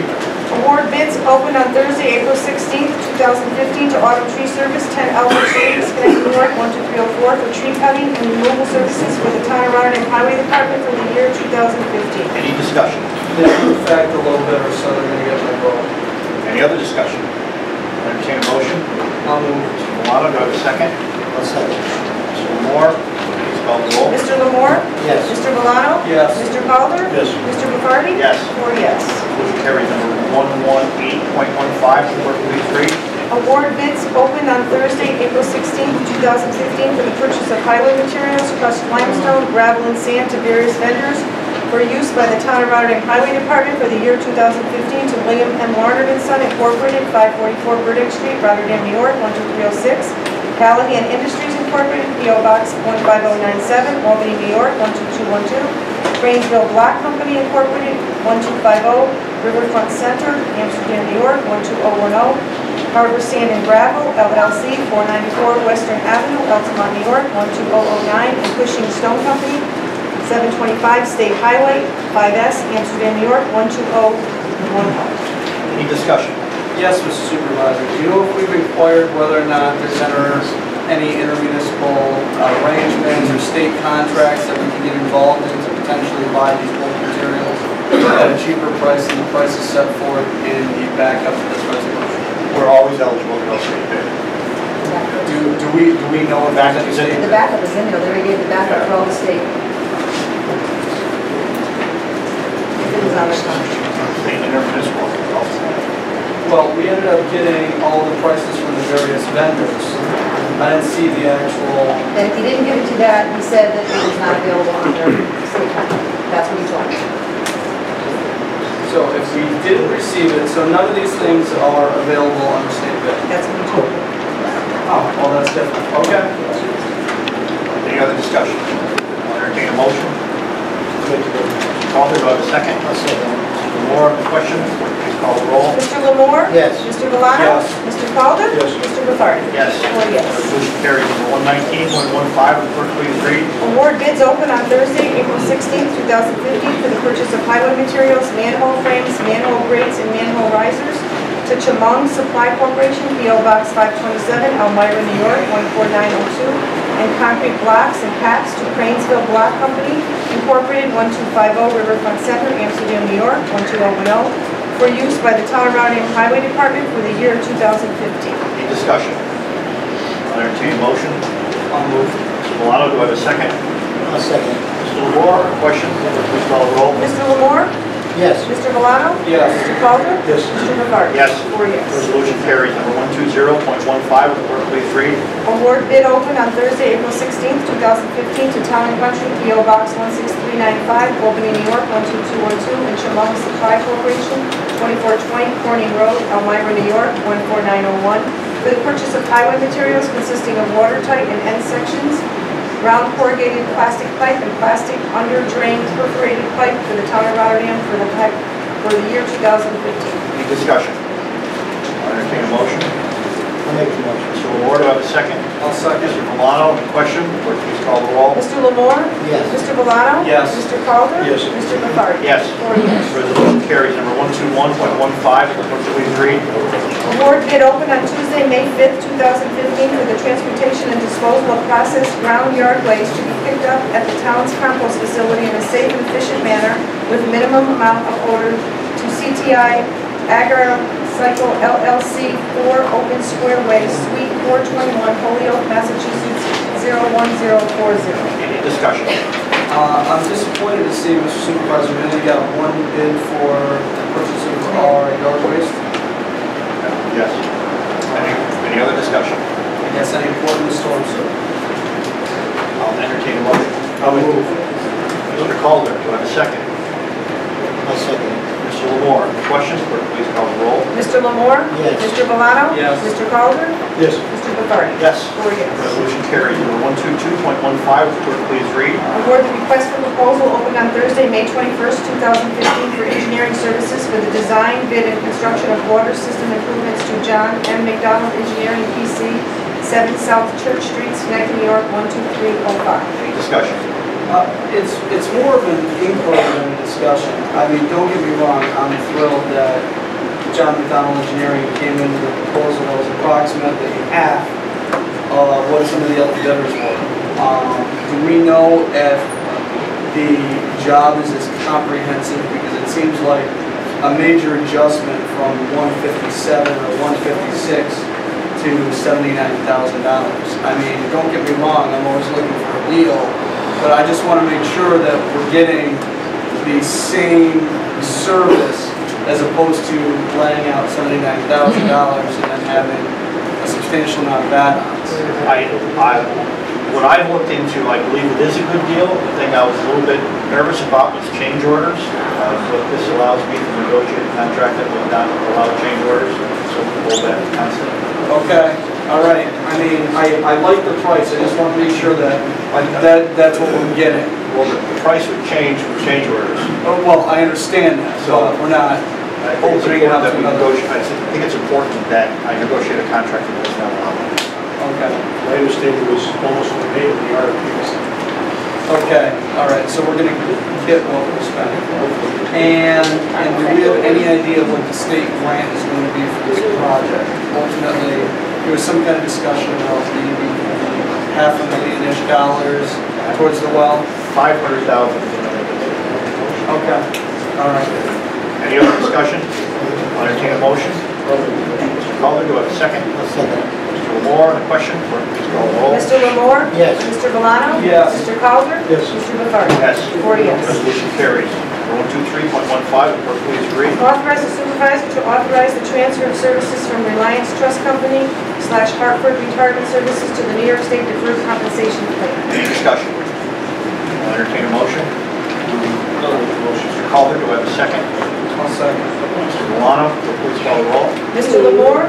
Yes. Mr. Romano? Yes. Mr. Calder? Yes. Mr. Bofardi? Yes. 4 yes. Resolution carries. Number 124.15, would the clerk please read? Authorize the town board of the town of Rotterdam to appropriate $66,591 from the landfill post-closure reserve to budget line A 8189.4164 to pay for well monitoring at the landfill and remedial work as requested by the Department of Public Works Coordinator. Any discussion? Entertained a motion? I'll make the motion. Mr. Calder, do I have a second? I second. Mr. Lamore, please call the roll. Mr. Lamore? Yes. Mr. Romano? No. Mr. Calder? Yes. Mr. Bofardi? Yes. 3 yes, 1 no. Resolution carries. Number 125.15, clerk please read. Authorize gasoline expenditures from January 1st, 2015 through and including March 31st, 2015 to be transferred into various accounts. Any discussion? Entertained a motion? I'll move. Mr. Milano, do I have a second? Second. Mr. Calder, please call the roll. Mr. Lamore? Yes. Mr. Milano? Yes. Mr. Calder? Yes. Mr. Bofardi? Yes. 4 yes. Resolution carries. Number 126.15, would the clerk please read? Accept town clerk's report for the month of April 2015. Any discussion? Entertained a motion? Mr. Calder, do I have a second? Mr.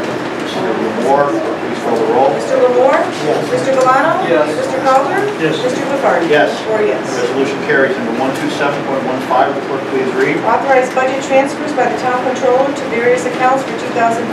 Any discussion? Yes, Mr. Supervisor. I just got a question on the two largest sums here. There was $71,001.02. General Fund A87454908, maintenance and repairs, and then where it's going, well actually where it's coming from. General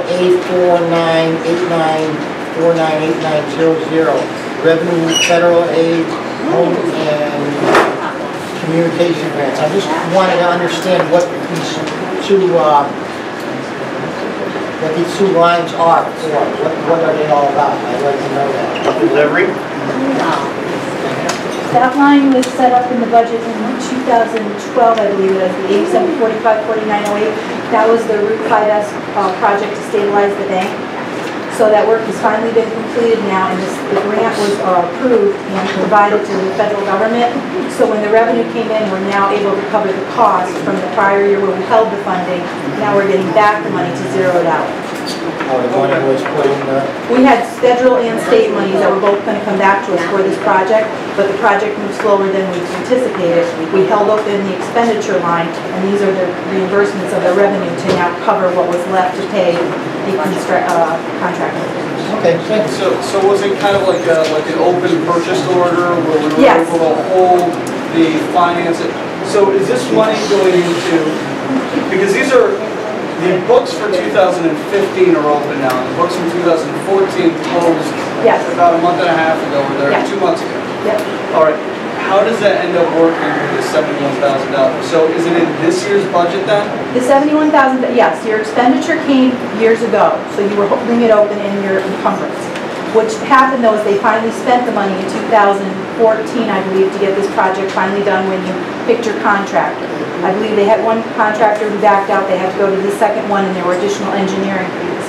So now what happened, the project is complete. Upon the submission of the final cost, you get money back from the federal government, which we get anticipated, and money back from the state government. We couldn't put those in as revenues receivable because the project had not been completed in the budget year we anticipated. They come into our budget now where they are used to pay the year of the expenditure as it is. So my last question then is, this money, is it basically a supplement to more or less our fund balance? Because we incurred these expenses in the past and had to pay for them. And now we have $71,000 coming in for this year. So is this increasing our cookie jar? I mean, is this an increase to our bottom line? Sorry, it's making you even.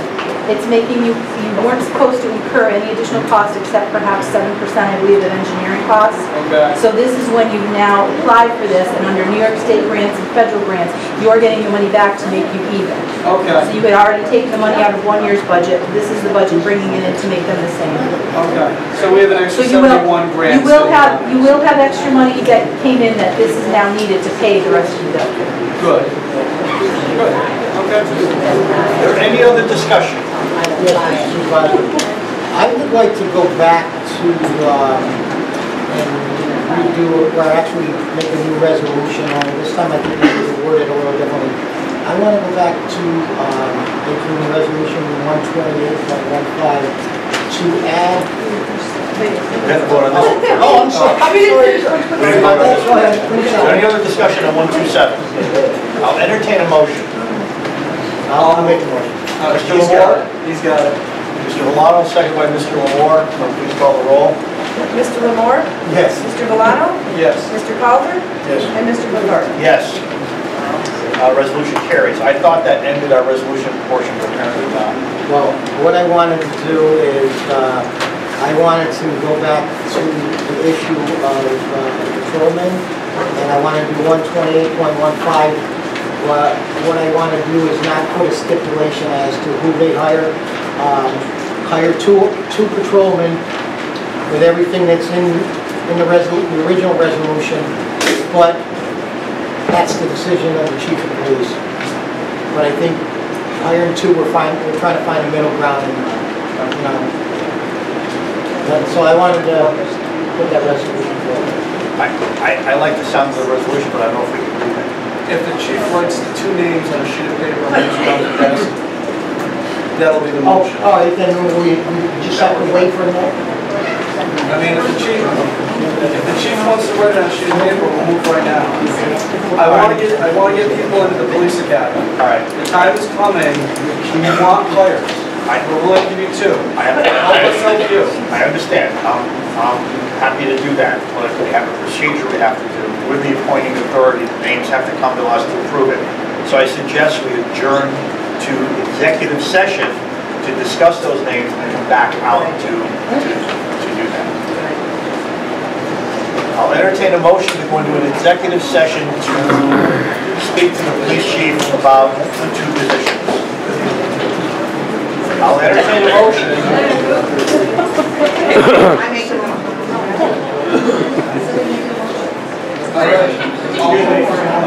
I'll move for executive session. Mr. Villano, second by Mr. Lamore. All in favor? Aye. Aye. We'll adjourn to executive session. Thank you very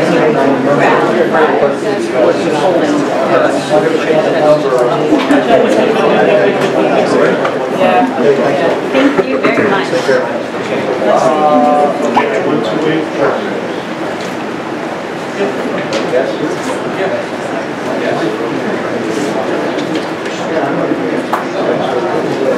Okay, we're back in session. Ready, Diane? I'm ready.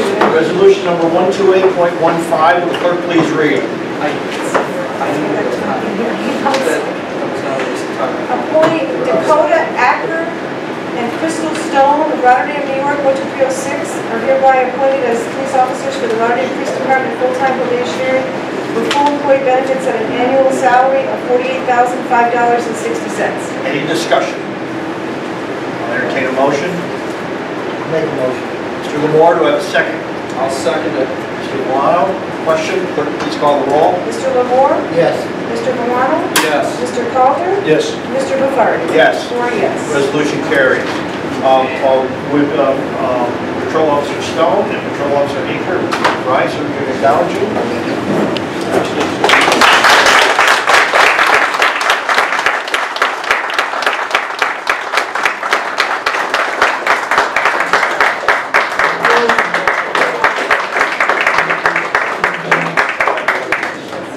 Congratulations. And that concludes the resolution portion of tonight's meeting. Does anyone have anything under committee reports? Hearing none, does anyone have anything under miscellaneous? Hearing none, I'll entertain a motion to adjourn. I'll move. Mr. Milano, do I have a second? Mr. Calder? All in favor? Aye. Meeting adjourned.